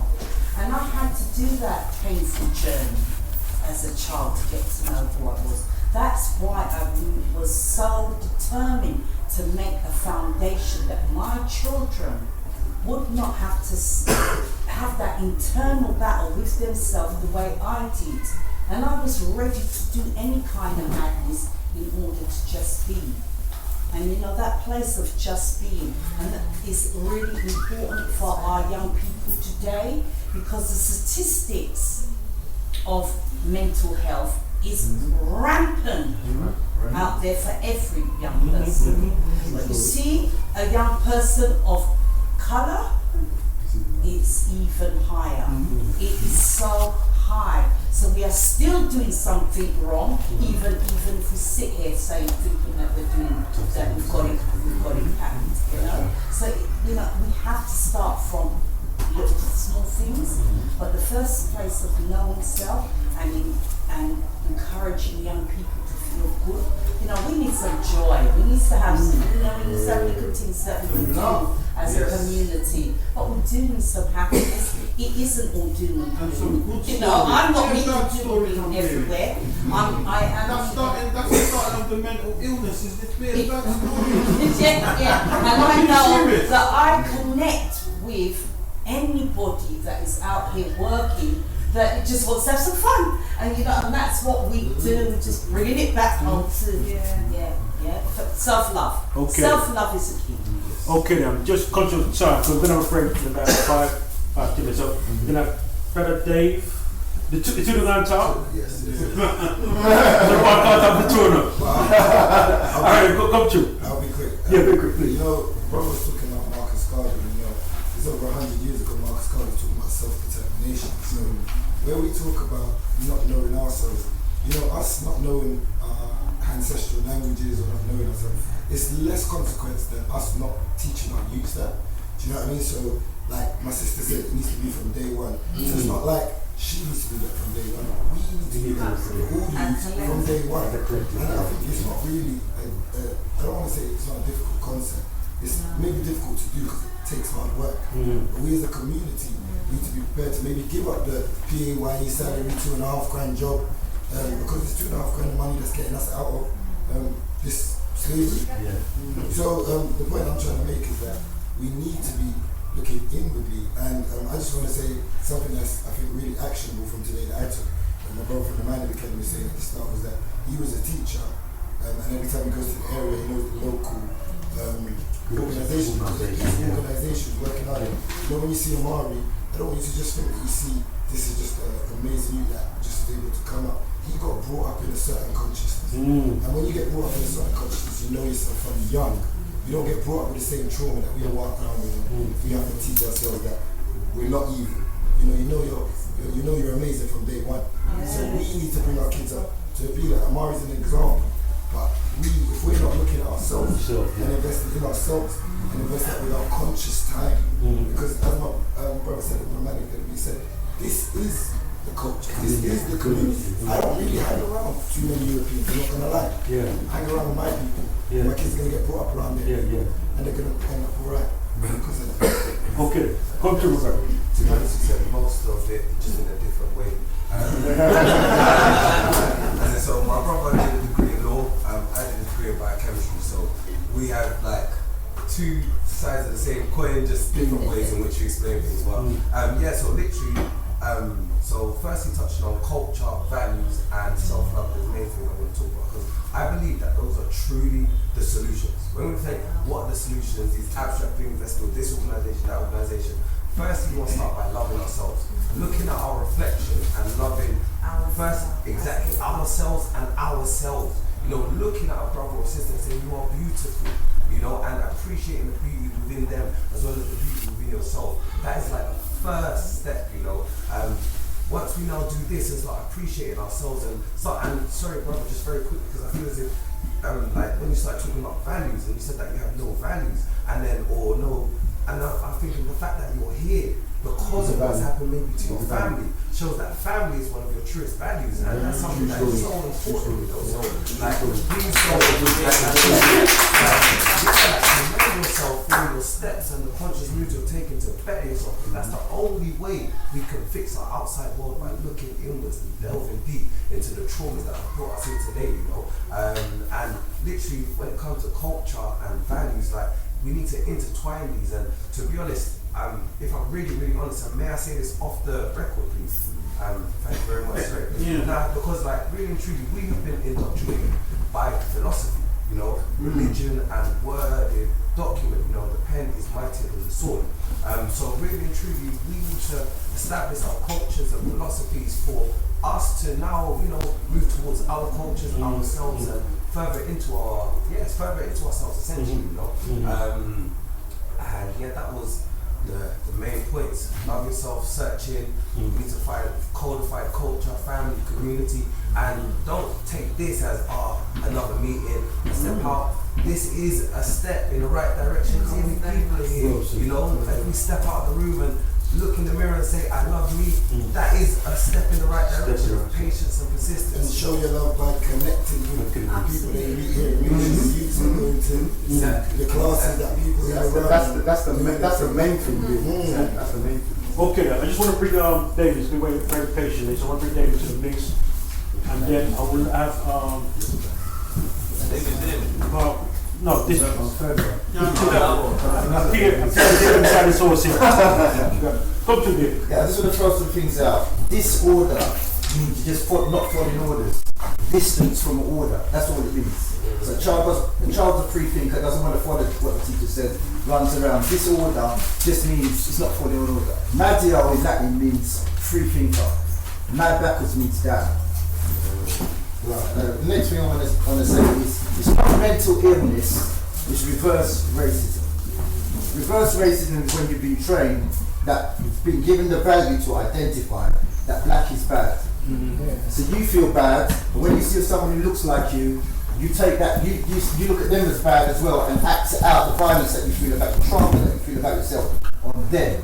And then you've been labelled as a colour because colour in law means you have no rights or privileges. You see. The other thing the brother mentioned is parenting skills. We haven't got parenting skills because most of the time we end up in a dance, and that's how we became a parent. We didn't discuss it. Well, I'm not speaking personally. Your dance.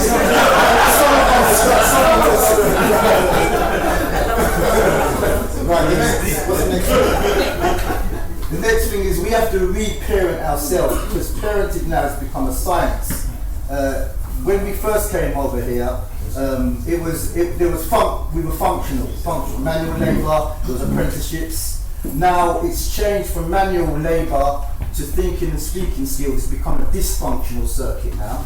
So basically now we used to be used, but now we're used less, so we become useless to the system that we're in. The other thing I want to mention is that basically the system, as Michael Jackson says, doesn't care about us. We have to get that in our head first. All they're interested in is providing the buckets, but they're not fixing the holes in the roof. So all the funding is going for the causes, not to stop things up.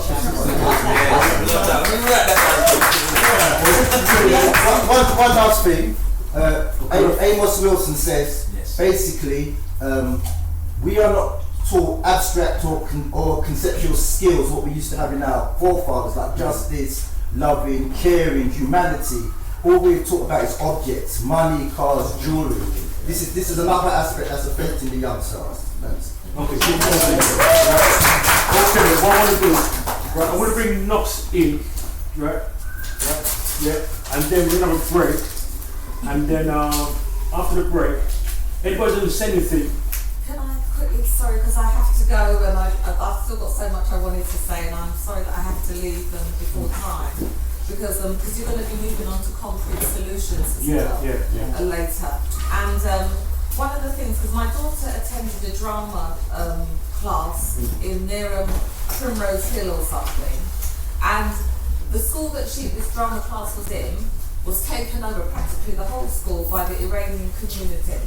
So on a Saturday morning, their children were in there learning about their own culture, learning their own language, and just connecting and integrating as a community. All the parents will come on and so forth, and they all knew each other. You see, and this is the type of thing that we need to do in our community.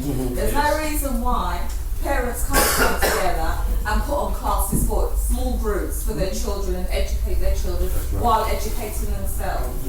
And this is something we can do, which won't really take much money to begin with. We should have our own kinds of, local, well, for example, local parks, where in the summer we have like a cookout kind of thing.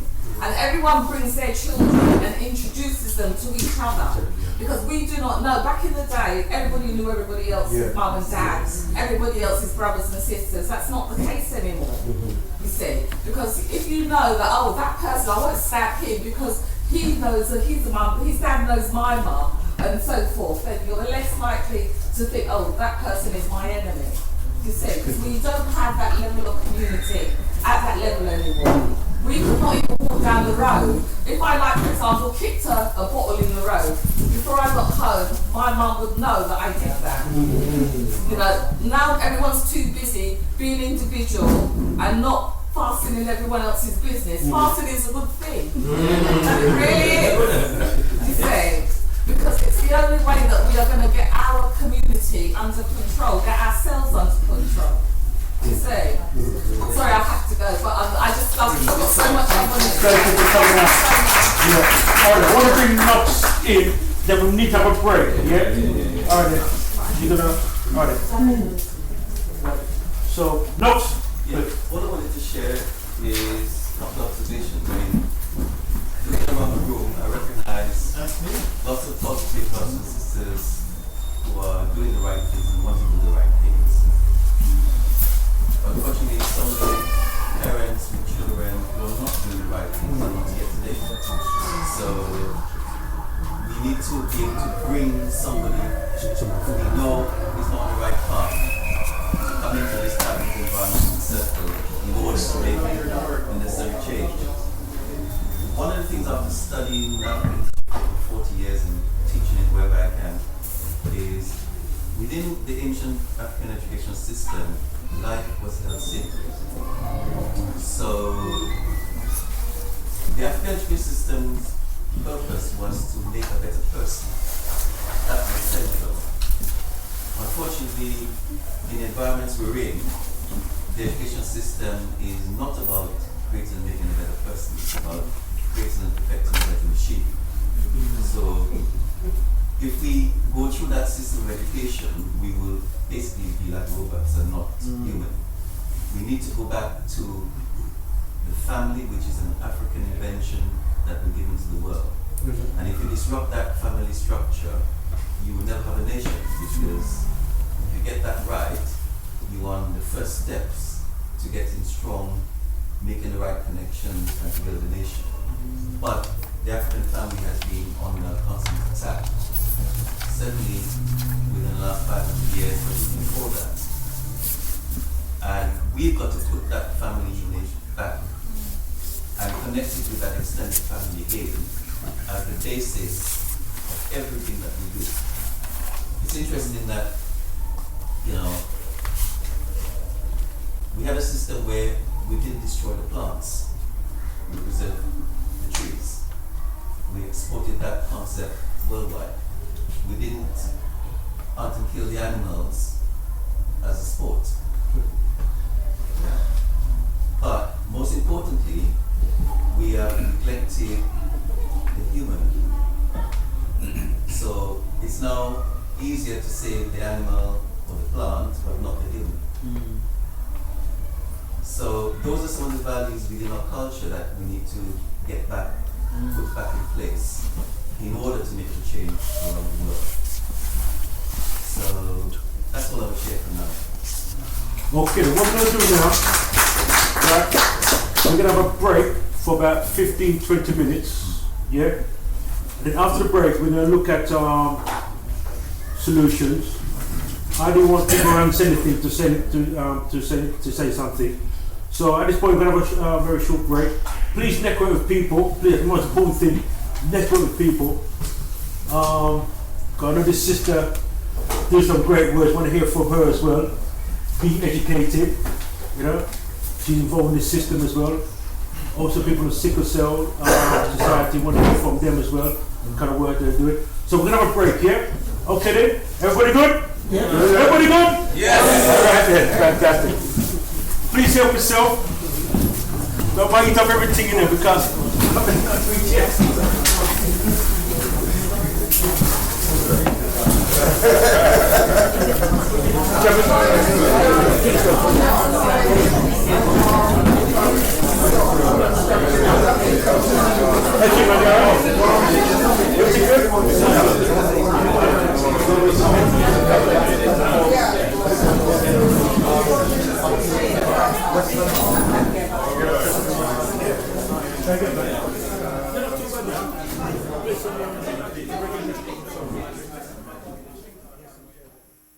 Find your voice in association with Godwin Lawson Foundation presents Effective Parenting.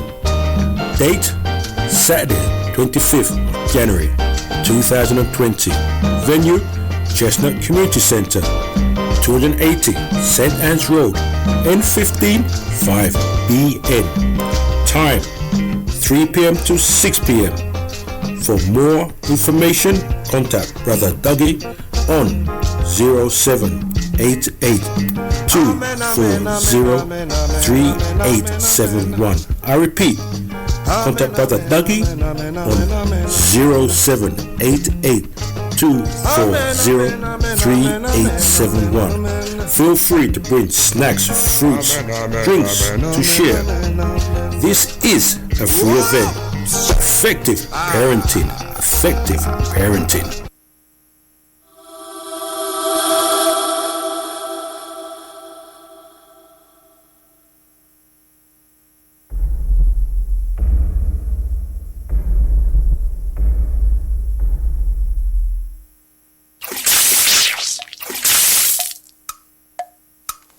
You are tuned in to You Learn Naturally Radio. You Learn Naturally Radio.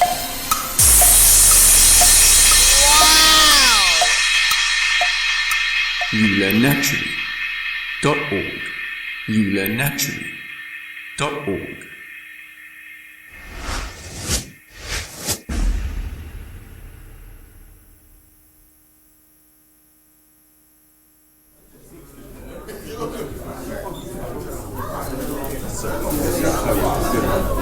Alright, we can just second down, please. It's good to see you again. Listen to you. Thank you. Just circle down.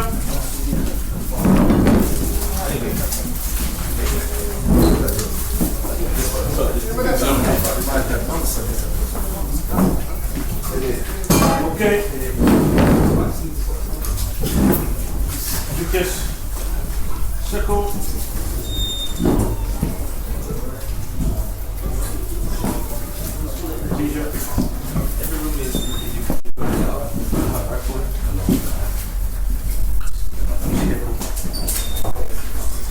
Okay, Clyde, you've got these forms you've got to fill in. Where are you, Clyde?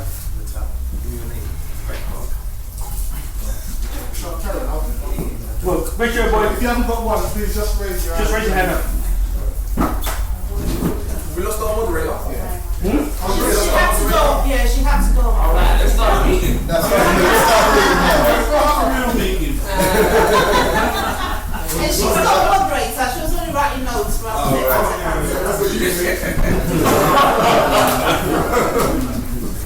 I actually employed her, so she's not. I would say it's always a case. Oh yes. She She's more than that.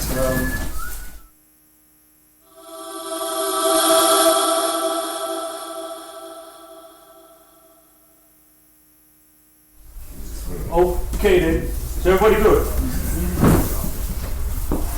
Alright then, so how do you find the first half? Somebody doesn't say anything, how do you find the first half? Yeah, what's good? Are you finding very good, very informative? Yeah, very informative. I didn't feel comfortable with the lady writing the notes. Okay. Alright, okay. No, but I highlighted it. What we did was trust is very important. We're not trusting of them, but we're not trusting of ourselves already. So you can imagine how hard it is for us to be honest amongst ourselves. Okay. So it's an issue that we bring. Can I just ask going forward then, if you're not comfortable with somebody writing notes, because we need to kind of take what we're saying to Harrogate Council. So how can we then sort of take account of that? Okay, so who will take that responsibility? Because we do need somebody to record these meetings and what we're discussing. To what end? To what end? Pardon? To what end? It's going to Harrogate Council. These are private. Now, if it's going to Harrogate, to what end? Like, so if she's taking notes, what is the purpose of the notes? What do you want Harrogate Council to do basically? And how likely is it that Harrogate Council will do it? And how will it maybe potentially positively affect us? Because what we found, and I seriously believe there's serious motives obviously to keep us down as a people, and it's right now and it's active and it's going like far into the next 5, 10, 20 years. So like I really see it as like an information tape to this is what they're doing, how do we stop it, or how do we it's less conscious than that. It's less conscious. It's, you know, if she even her hearing a lot of what was said here, how would she interpret, therefore write her minutes, therefore give that back to those who even my sister, one of the points that you made here is we got to look after it from nursery. You know, to her now, that means, all right, maybe put some more funding into their local nursery. And the same curriculum is going to be in the nursery, the same thing's going to happen. So if some of the solutions that's come out here is us as people being self-reliant, it's very difficult to understand how engaging with those who may not, understand the problem. Can I get somebody who would like to take on that role? Because I do need somebody who would what I'm going to say, all they have to do is reflect in the culture. Let's get a black person from them. Because we don't want to be seen yet to have an agenda on our own. So let them just bring somebody or just bring a black person. So when we talk, if that person is a seller, we can educate. No, but we've employed them. We're on the Lawson Foundation. So if anybody wants to take that role, that's why I'm keeping it open. It's employed by the foundation. Okay, well, we've got volunteer here.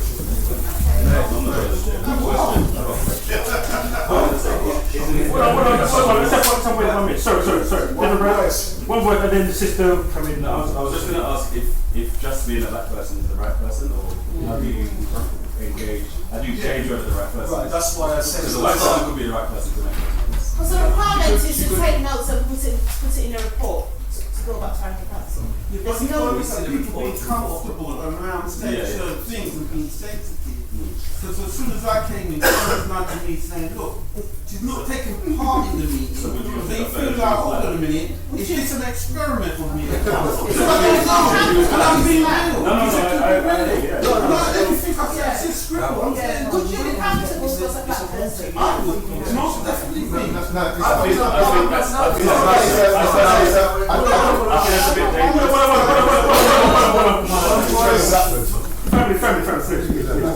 Please. Well, please. Let's have 1 minute, please. All right, enough. Cash? Go on, quickly. Yeah, I don't think it's about it's being a black person or a white person, because the notes are going back to Hamden. So that's what the issue that people have. It is a difficult thing for all of us, because we've got to know now, how do we record the information that comes from the actual meeting. Because in order for things to go forward and funding is going to come from, some of it's come from a bucket, it's going to come from local authority.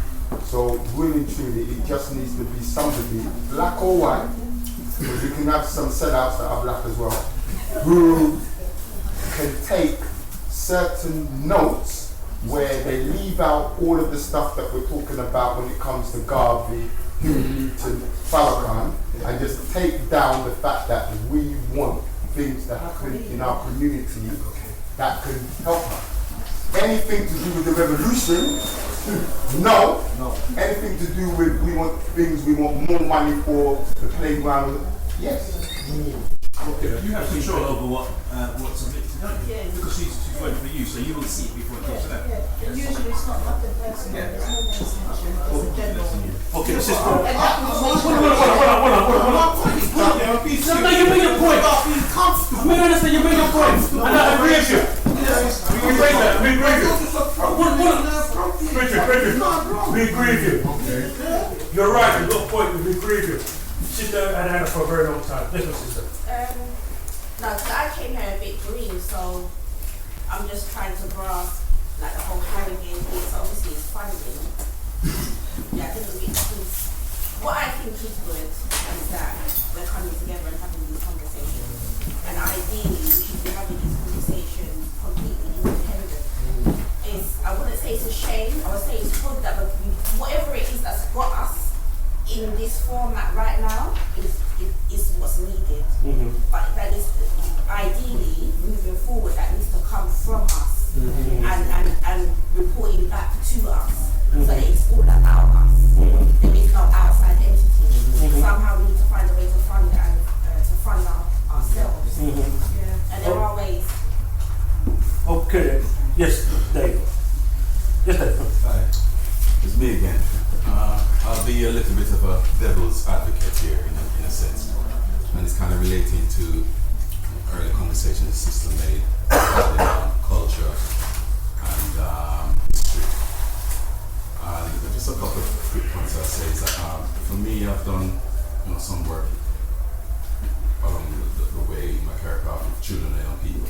And when it comes to something like history, I've always, at times I've said to some of the kids I've dealt with that it's all well and good that you study about Garvey and our great Egyptian leaders from the past. I said to them, one of the first history you should know is your direct family history. Your mother, your father, your grandparents, your great-grandparents. And that's a direct history. And once you can relate to that, then you can relate to the wider aspects of history. Never mind Churchill and all of that stuff. So one of the first history for someone to know themselves, that direct family history. Who's your grandparents? None of them know their daddies, let alone their grandparents. That's a crucial history you should know.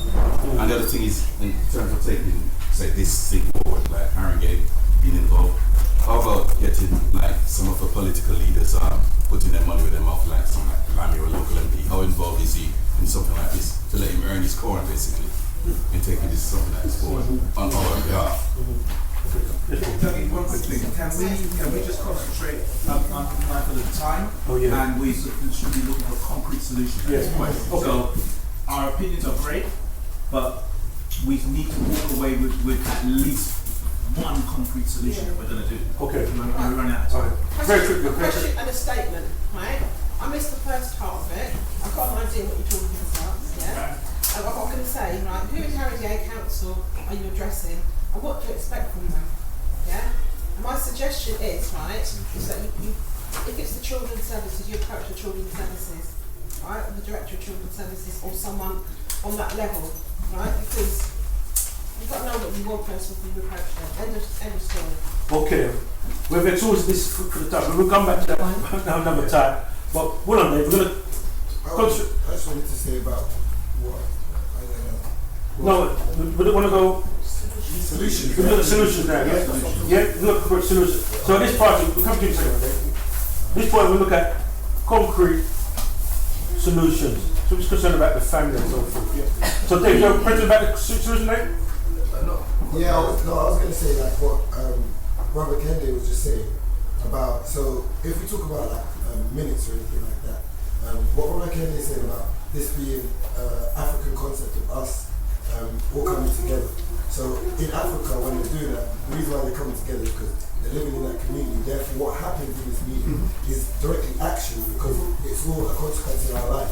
So how do we get to that? Because the minutes is really just describing what occurred. You know, it's not gonna. So the point I want to make is, therefore, you know, if there's youths that you are worried about in your life, make sure we have some of their names. I know the Academy has them. We have some of their names. We have people, and we'll call them. We'll try and get them working with us. We want them to be around us, and we want you to be around your people as well. Because the whole point is that we need to start embedding ourselves in a culture and not think about it like an abstract concept. Understand ourselves as a part of that concept, and so that we can start living it, breathing it, and so that our young people, more than anything, can grow up in it, so that they can have a certain value system that you should be conscious of, not just conscious. I feel like we are, obviously I'm young, so I might see it a little bit differently, but where I'm young, I see it like we have an amazing opportunity to help birth what is going to be that culture. Yeah. So then use your mouth to be part of that, and not just use your mouth, use your mind, and use your will to be part of that, because it's not going to happen but and your time. Our actions, exactly, in your time. Yeah. Okay, thank you very much, my brother. Give the brother a clap, yeah? At this point here, we've got a few minutes. We're looking at the way forward and looking at solutions. So, yes, my brother. Me again. Sorry, I'm going to be quick this time. Right, this is what I'm doing right now. I used to work in Canary Wharf. I worked in customer service, sales, in the suit, making lots of money, white people. But I decided that I need skills for myself, and I need to be valuable to you. I need to be valuable. I also heard about a young boy in the Origin Academy who passed with flying colours, but when he learned how to be an African. Don't get upset with what I'm going to say. Here we go, you know what I'm going to say, innit? He learned how to be an African in the Origin Academy. He went back to his community where the nigger culture is more prevalent. Unfortunately, he lost his life. I want the alumni out of beautiful institutions like what Brother Kende is doing in order to have a way to actualise that culture in the future. So I'm learning how to be an electrician. And once I get to the top level of this, I'm going to be able to offer jobs. I want to be able to offer those children jobs that have come out of that. To say, listen, I want you to go and buy flashy things now. I'm going to show you friends that are selling drugs how you make money. And you can do it easier than them, risk-free. And we would invite the police in if they want to give us business. You understand what I'm saying? So this is what my contribution to our collective solution is. But I also think we need codification in some sort of way, however that's going to be. Okay, good clap. Sorry, that's a very, very good idea. Yeah. Because what it is with our young people is, and it was the same when we was young. They want money.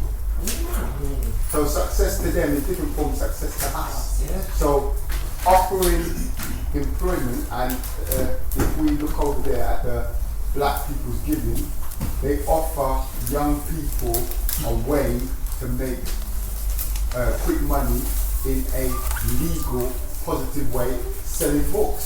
So that's another solution right there, that you can point them to that solution. Okay. And we've got solutions actually in the room as well. Okay. Let's go. Let's ease up that car a little bit. Ease up that car a little bit. That's a hot corner. Yeah. Well, anybody come with some solutions to moving forward? Yes, my brother. Yeah, brother, say now. That's good. I think we should advertise black businesses or black organisations that can help young people on the radio. Having groups like this, having bigger groups, having bigger forums, getting businesses together, advertising services to GPs, social services, healthcare services. So if there is crisis within the black family, I think we can reach out there. Those are kind of solutions. I want to see the benefit of that, what your brother said. But that's very powerful what he said there, you know. So at least we've got any challenges, we can go to an organisation. There's three, I can identify 3 different organisations in here. Yeah. And what we need to think about what each one of us can do. Hold on. 2 minutes at the same time. Hold on. What can we each as an individual do to help these organisations grow? because, as the brother over there said, that the people who could be here, who need to be in here, not only are they not in here, they don't think they need to be in here, and if you go to them, they probably don't want to know. So we need to figure out how to develop the consciousness of these organisations that we have in the room. How can we make that spread? But it starts with us in the room here. I think we should think about how we can make, I mean, I'm on the radio, so it's easy. I can say, I can get these people to come to the radio. Or I've got a magazine, I can feature them in my magazine. Or I can go and help to volunteer. So that's something that I can go and do. And I think we should all think about, or even say that, look, this is what I'm going to do as a result of being in here. So at least we're leaving here with something. Okay, then keep making all that way you just said that. I want to come back to that at the end there, yeah? Tisha and then Sister Julia. I'm linked to Black People Giving Away Foundation. I'm also like an independent on my own, but because I saw the work that they were doing, I said, well, let me link myself to them, and now we're working together. So we're collaborating, and that's how we've been doing it. We're doing programs for children in the holidays. We call it All About the Children, and we're just putting on basic like life skills, just like life skills, like sharing of information for young children. We've been doing that. Also, I'm linked to Ine Argu's African Storytelling Festival. That is a festival that comes together every year, and we go outside of London, not always outside of London, but we find a space that we can create an African village and camp for 4 days, singing songs and telling stories around the fire, eating vegan food, and bringing back our oral tradition. So it's storytelling. So we're part of that, me and my sister over there, and Kamaria, and we do that. We link ourselves as individuals, you know, we do our own works, but we link ourselves to organisations. And that is a good way of knowing what's going on in the community. By linking up, and it doesn't have to be forever, it might be just for a year, or it might be for 6 months, but that's another way that everybody can get involved with being part of an organisation. Okay, yes, my sister, you want to say? Because I'm going to take a while later. No more than a minute, please. We'll run out of time. Okay, so I just wanted to highlight sickle cell, as you said. Sorry? Sickle cell, because sickle cell affects many children in schools, you know, nowadays. It affects education because the amount of time that's missed off school. Sickle cell is not understood, it's only ignored, you know, by the teachers, even health professionals. Not every health professional is trained in sickle cell before they qualify. So not everybody knows about sickle cell, and it's not part of their agenda. The sickle cell community is the weakest of the black community, you know, and in everything is a struggle to get, just to stay alive, you know, with the pain and everything. We've got a sickle cell,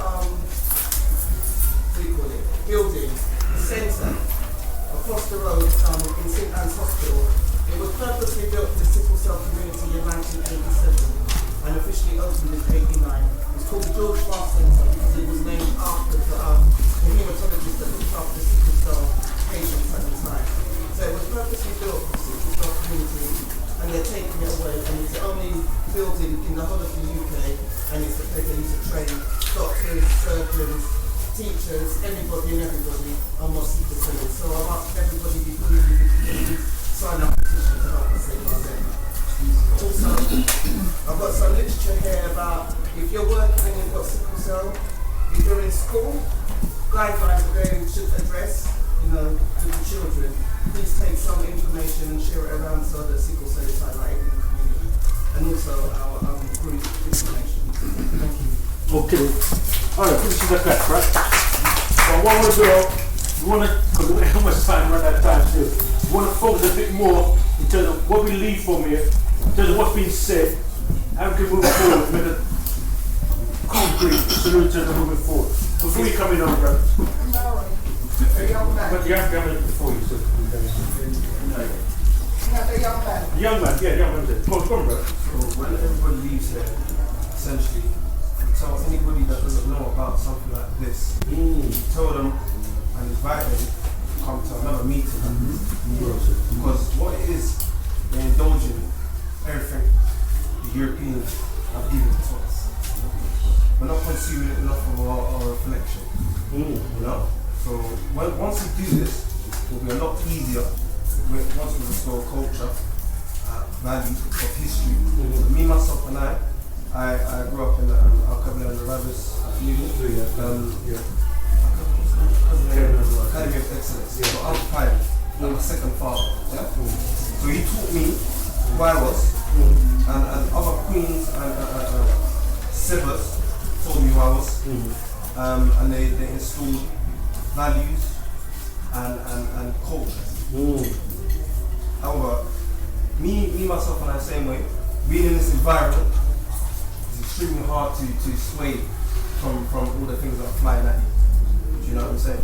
So once we leave here, anybody who's not indulging our culture and our reflection, you tell them about us, and you drag them if you have to one of these meetings.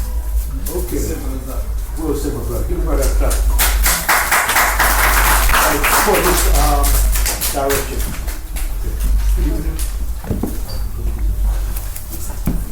Okay. You're very good at organising events, and I've known you for a long time. Over the years, your events become much more structured. I remember I went to the mental health event that you had, learned a lot from it. Somebody brought up the idea of having the big gatherings and almost getting lots of us together. Maybe your next event could be a multi-room event where you have this going on. You have Man of Academy in one area. You've got what's that people give? Sorry? Why? That's easy for me to say. Black people giving. Black people giving. You've got black people giving in another area, because then you get the opportunity to bring the children as well, because we're the adults here. But if you structure it, because you have to build a movement. You know, I grew up as a Jehovah's Witness, and knocking on the doors, doing all that. I've never seen in my life something that is so organised. When I was in it, and I used to say it's so organised, every Kingdom Hall in the UK, if you go tomorrow Sunday and randomly choose one, if every one of us went to one and we followed each other and say, what are they talking about? It is the exact same thing. That's how you build a movement. What song did they sing? Number 77. Exact same thing. Not one of those buildings can deviate. So you've got this here, and you know Margaret Mead, when she said never underestimate that a small group of people can make a difference. It's the way it's always been. Then maybe your next event can be part of this, that can be a recruitment, but then the advanced stages is having black people giving, having Man of the Academy, Lawson Foundation, and then you have something structured in there where people go and take part in the workshop, take part in the education, and then you're starting now to build a movement. It should get to a point where if you organise it properly, then in a few years' time, it should be happening in Manchester. It should be happening in Birmingham. Yeah, and you start to build it. That's an excellent. Okay, that's very good. I enjoy what you're saying, but the question will be, who would like to be involved to organise that? We'll be involved. We've got us here. It won't be that difficult. It seemed like it's difficult, but I've been to one before when we was at Rope.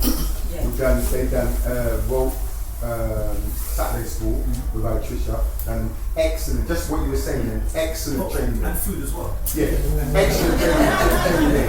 With all black professionals. Yeah. And in all my time of going to teacher training day in my institution, that was the best teacher training day that I've gone to. Yeah. Yeah. Okay then. Yes, sir. I was going to say quickly, maybe you could make like a list or a resource that people could write on that list what their skill set, what they're strong at, what they can add. So you then recognise not just by their names, but what they actually can do. Super to the second. Clyde, the brother made a very interesting point. I want to make a note of that because we're going to bring people around, but we want people's their resource, their skills, what they can offer, yeah? So you need to get another thing for that. Very busy. We've got sheets already, could they not just add it on? No. Do it this way here because everything will be organised and structured properly now.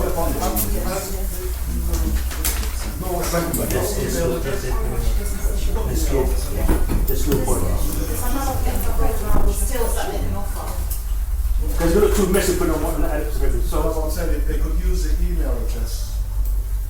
No, people won't email us. No. They just want to know what skills they can offer. But there's a paper, no, we've got it here. I'm starting it. She's starting, yeah? Okay. You want them to put it in the email section. Tucky. We're just trying to organize it. Hold up. That makes sense. What's that? They can write it on the back of the skills at the back of the page. No, they go right on here, man. Just put it for a bit. Okay then. So, I'm saying something like you've got a big following, right? Why don't you use that following to do a crowdfunding appeal to raise money to go around central in the borough because we haven't got one because independent of the council. To do what? So, you're talking about crowdfunding? Yeah. Alright, it might be best to have a conversation with Yvonne, right? Right? About crowdfunding. Yvonne, is that okay? You should have a conversation about the crowdfunding, right? Yeah? So. I mean, are we all on social media? That's a good way. Yes. Yvonne. Let's have one meeting. Sorry, go on. No, I'm just saying, making a point that one way of us advertising or extending this is on social media. So, for example, while this meeting was going on, we could have put it on Twitter and each retweeting. That's, we can extend it more. Okay. All right, just say, come through. Just a quick thought here. In terms of getting the message out. In relation to what young was saying earlier, isn't there a way that you could mention this meeting to some of the black teachers in some of the local schools in the borough, and in turn they could pass it on to parents as an avenue to get the message out there? That's a good question. You might have a different meeting. I don't know how to tackle that one because I'm not probably the right, even probably the right person, because who works in schools here? Let's put your hand up. So these are the kind of questions you need to have the people who work in schools. Would you agree? Really? So we need to have a program, a meeting. Is that okay with Yvonne? Yes. Private meeting. Lisa, this is where you do come in there, right? We have a meeting and see how we get the message into the schools then, yeah? Right? So before we leave here, let's take the names of the people who work in schools, right? And the objective is to see how we get the message into the schools there, because that's a very good question. Yeah? Where's the skill set bit? It's coming around. It's coming around.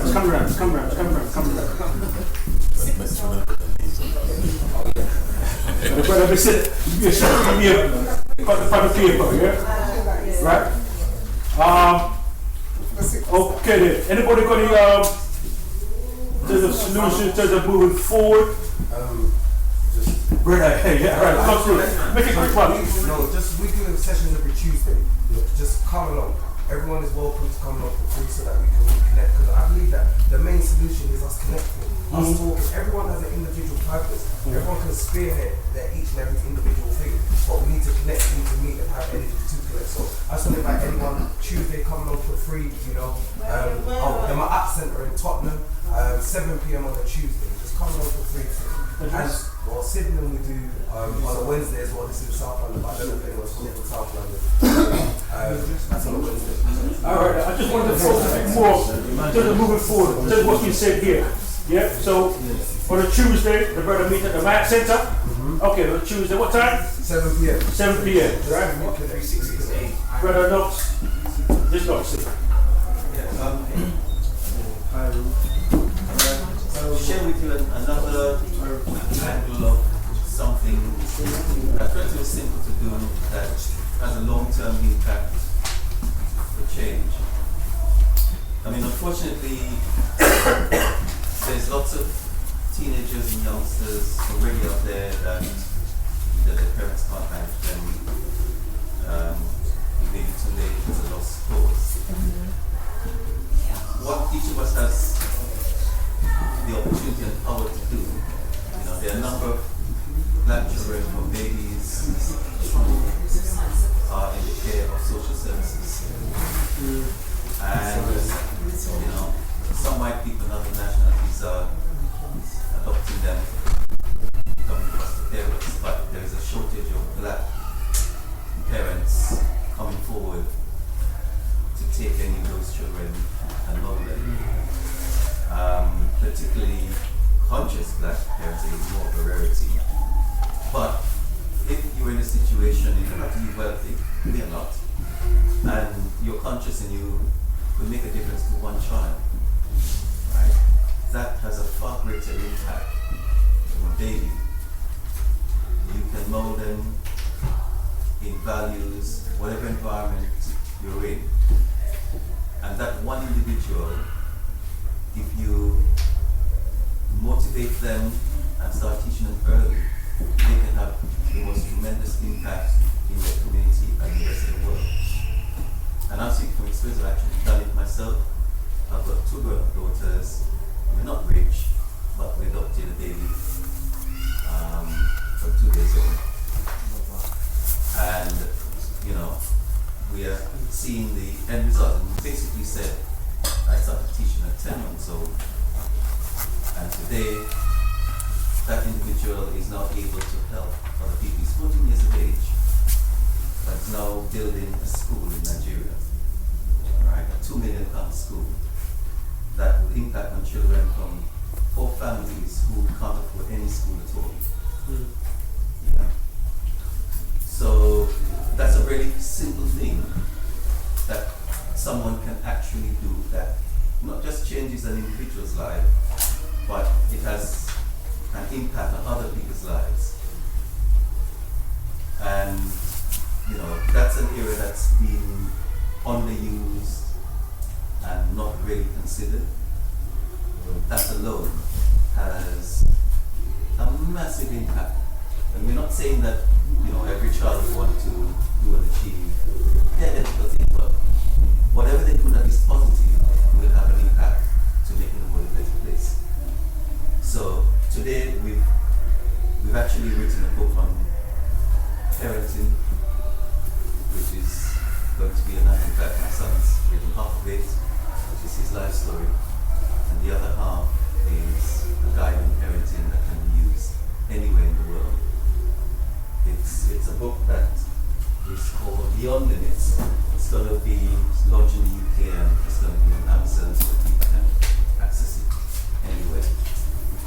So that's just a small thing, and you know the impact is my son is now known in 130 countries around the world.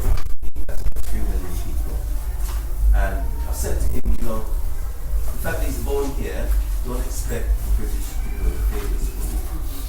Yeah, so he's made connections all over Africa because that's where the future is. Yeah. So we've done that from Tottenham. Yeah, you don't have to be in any special place. But today, Tottenham is seen in a positive light all over the world because of it.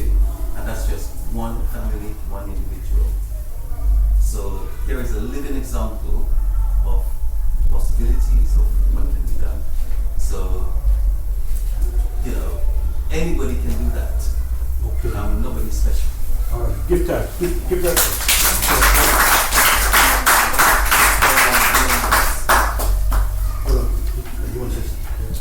Yeah, it's kind of gone now because we talked about, I think we all kind of grasped the same solution, which is what we can offer, basically. And I'm from an organisation called Be Educated, and our aim is to strengthen families and strengthen communities. We're not saying we are a black organisation, but we know that we want to work with black people, basically black communities. We know that's where the struggle needs to be, but we're not a black organisation per se. And I had a brief conversation with Brother Knox in the break, and I was saying, you know, I've been to a few of these meetings now, and you know, it's almost overwhelming, you know, what everybody has to say and everybody's experiences, and we're all working towards a common theme. It's almost like we are the panel, we are the experts, or when I say experts, I mean we want to make a difference. And somebody made a point of saying that people who need to be in the room are not in the room. It's like we're preaching to the converted, and this is what happens. And I think somebody made a point of saying we all should bring somebody who could benefit from being in this kind of forum. And obviously the brother over there mentioned about workshops and a bigger event, so that's come out of us saying what needs to happen. So I mean, basically what I was going to say much earlier on was that I was quite like the idea about the fact that Brother Knox does African history, and because of the organisation that I'm involved in, it would be nice if we could get a group of parents from our organisation and perhaps do some joint work with you. And it's a start, isn't it, about self-awareness and identity, and I was looking at it from that point of view. So that's a little bit that I was thinking our organisation could do in terms of contribution. I'm not from Tottenham, I am originally from Hackney, and the organisation I'm with, we're not borough specific, but we've been coming to these events and in a lot of contact with Brother Dougie, so we would really like to be kind of involved in what's going on. So Dougie, can I just ask something? Very quick. So this is just what I want to know. What type of event is this going to be? So is this thing for everybody, or is it just for black families who have been affected or need support in certain areas with the young people? Because if it's for everybody, then we've got that already. But if we need it just for our own people, because there's certain things that we have to discuss with our people, without any other person there, because there's certain issues that we've got. So that's what I just want to know, because if it starts off with one thing and morphs into another, then I'm in schools already. That's what I do, and I love working in schools. I don't mind multicultural. I don't mind. But if we've got a situation in our community that we need to address ourselves. So that's all I want to ask Yvonne and Brother Dougie. What is it morphing into? Because then that would tell me how I will get involved and what type of thing I want to do. Because our people, some of them, not all of them, but some of them are in trouble. And part of the reason why they're in trouble is because of the situation of the society that we're in. Yes. That's what because I think it could be pretty much what we're doing here. It's I don't know what you would call it, but you can call it African or whatever, or the black, whatever you want to call it. It's got to say what it does, so that people are going to attend. And the thing is, but the only thing I would say is that I went to a event once. I was invited to an event, and when I got there, they were turning away white people. And that's why I have to stay. And one woman, one woman said that my son is mixed race. So where do I go? And he said, when are they going to organise one for mixed race people? Because it's one thing we need to do our thing, but I'm not worried about who's attending and saying what has to be said. If they can't accept it, then you leave. Yeah.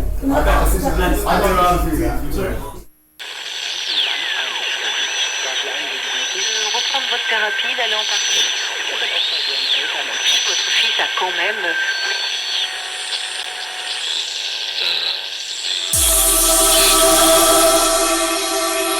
Yo, for those of you in the black, I want you to know this is Nippy and Jag, willing you to turn on track and listen to You Learn Naturally Radio.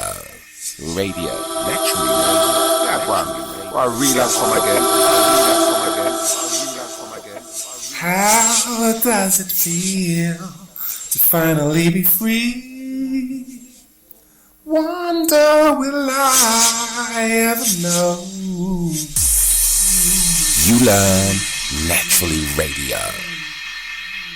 Get involved now.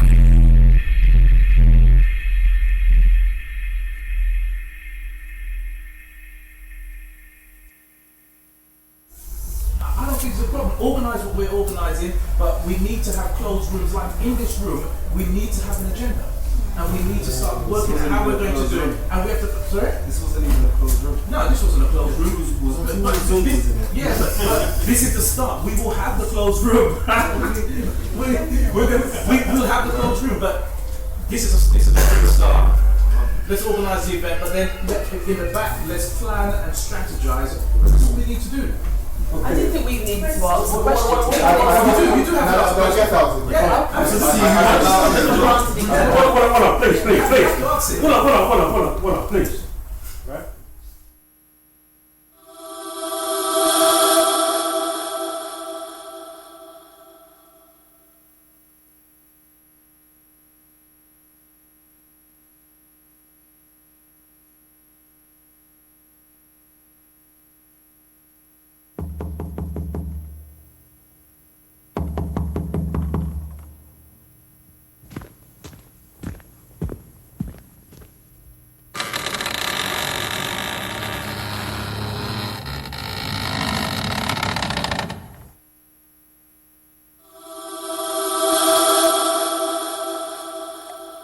Tune into The Context with CSI Peter. On You Learn Naturally Radio.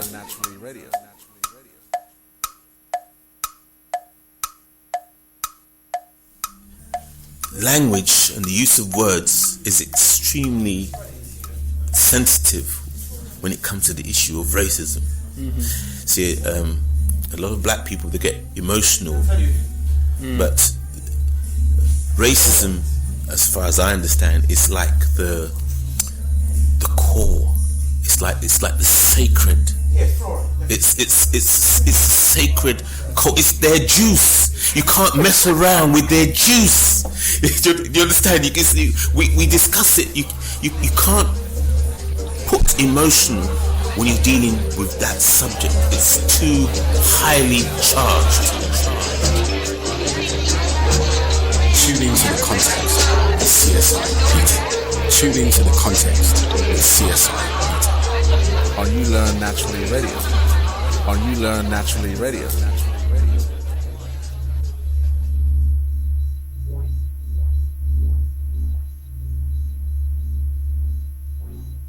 Tune into The Context with CSI Peter.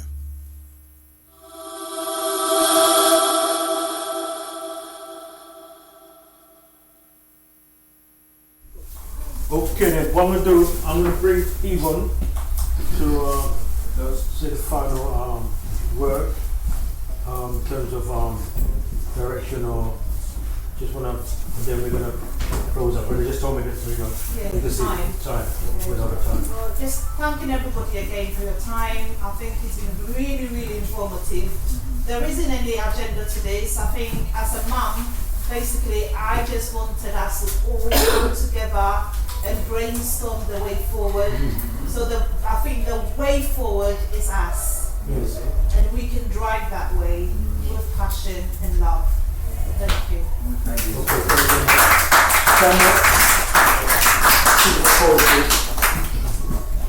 Well, I'm Tamara Gabriel, and this poem is entitled Leaving Home. And I represent from Rehab to Life Foundation, steering the community away from drug and alcohol addiction, violence, and crime. Leaving home, my heart was filled with much despair when I was summoned to Laundry Town, that's England, to reside with my parents. That was certain.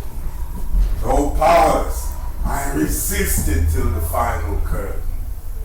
My elder said, "Son, don't you want to see the snow?" I, the little boy, spontaneously replied with an impertinent "No!" "Why?" they exclaimed, looking puzzled and hard. I, the little boy, replied, "I see the snow on Christmas cards."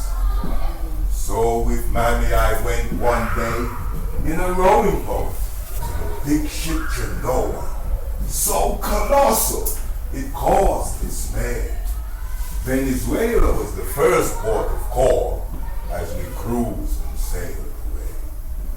The sea was rough and filled me with fear. The food was not the same. Oh dear.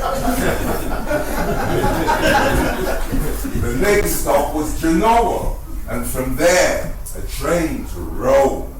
Then again we embarked in the big ship till we docked in England, our new home. Victoria, the underground. Oh, it gave me such a fright. With windows that looked into darkness as if day had turned to night. Where were the birds of color? The buildings, the clothes, so drab and gray. And when we entered our home in Hackney, there were no maids to my dismay. I recall back home they said, "What foreign boy, England Street paved with gold." But there your future is sunny and bright, though the winters are dark and cold. I may have been young and inexperienced, I was only 7, and yet I knew the other half had not been so.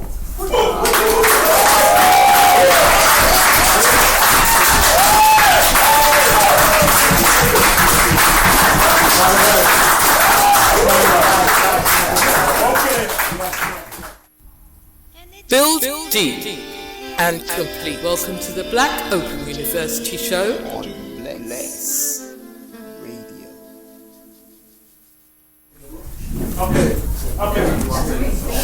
Okay, family, please.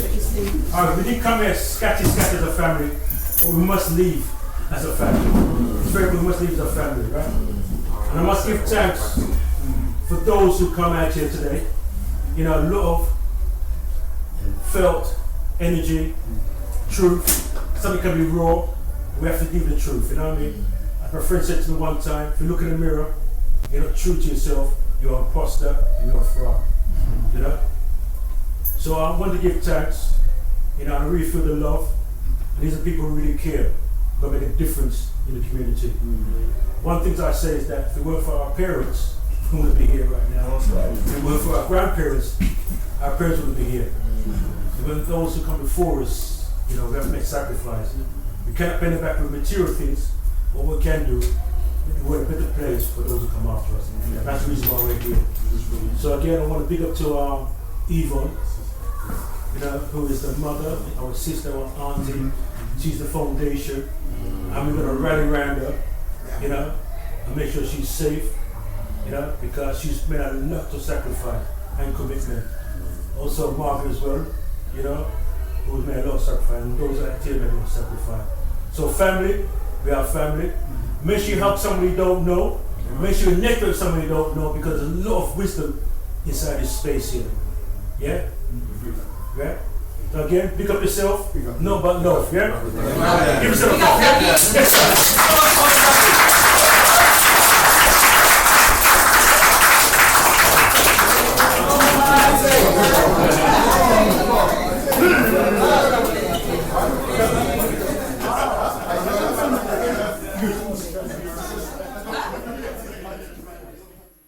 Find your voice in association with Godwin Lawson Foundation presents Effective Parenting.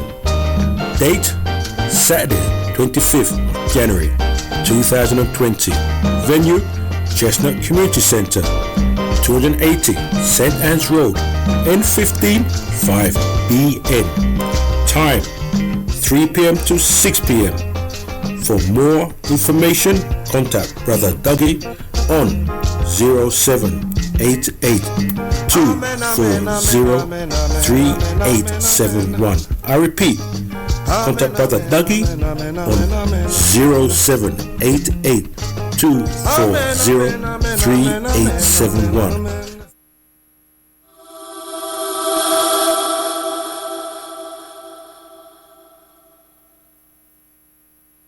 Build deep and complete. Do you know of the water of life? What's the big idea? What's the big idea? Original again, start from the heart. Not too in deep. I see, I feel. Mathematics, matrix, institutes, patterns. 1, 2, 3, you learn naturally. Classic. Welcome to the Black Open University Show. Rebuilding education from an African place of being.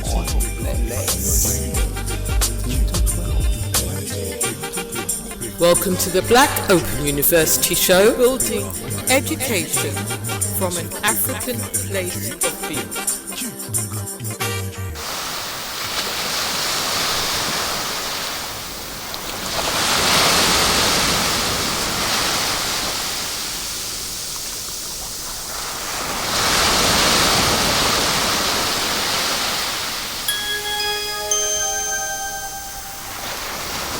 There'll come a day. There'll come a day.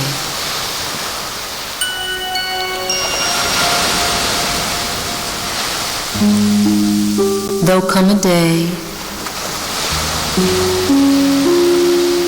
when the presence of the moment will truly be all there is. It will be all that will be sought after, revealing within life's riches.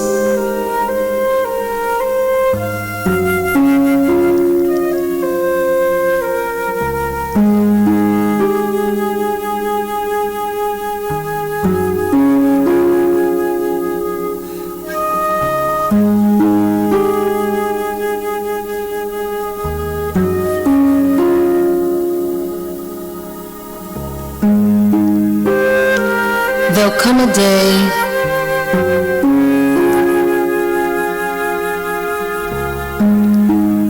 when we will stand for truly what we believe in,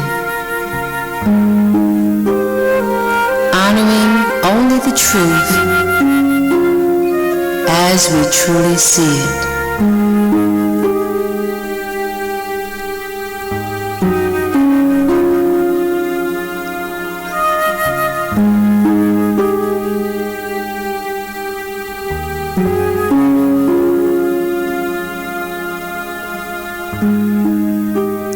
And on this day, the rainbows of light will set us free.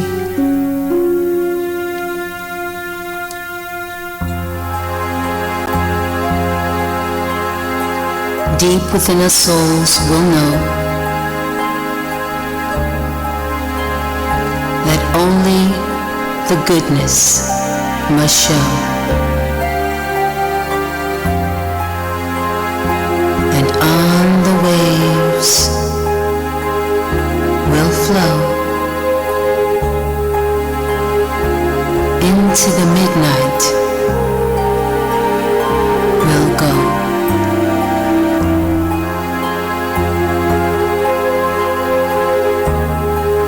an abyss of which we'll have no fear,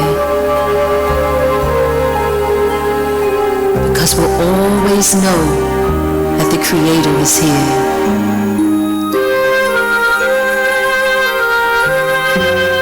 Here in our souls, here in our hearts, here in our minds, creating within us a certain peace.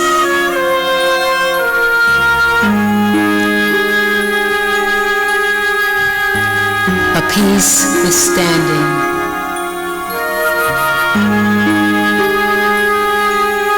Withstanding.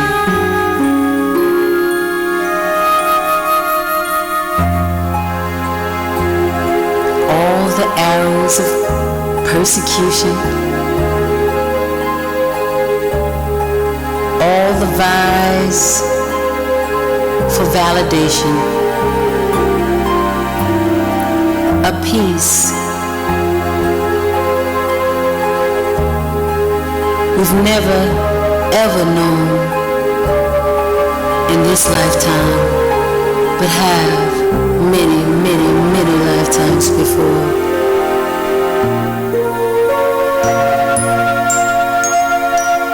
Open the door.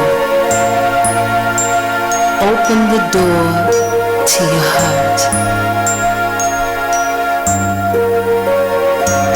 Release the anger. Release the tension. Release the shame, blame.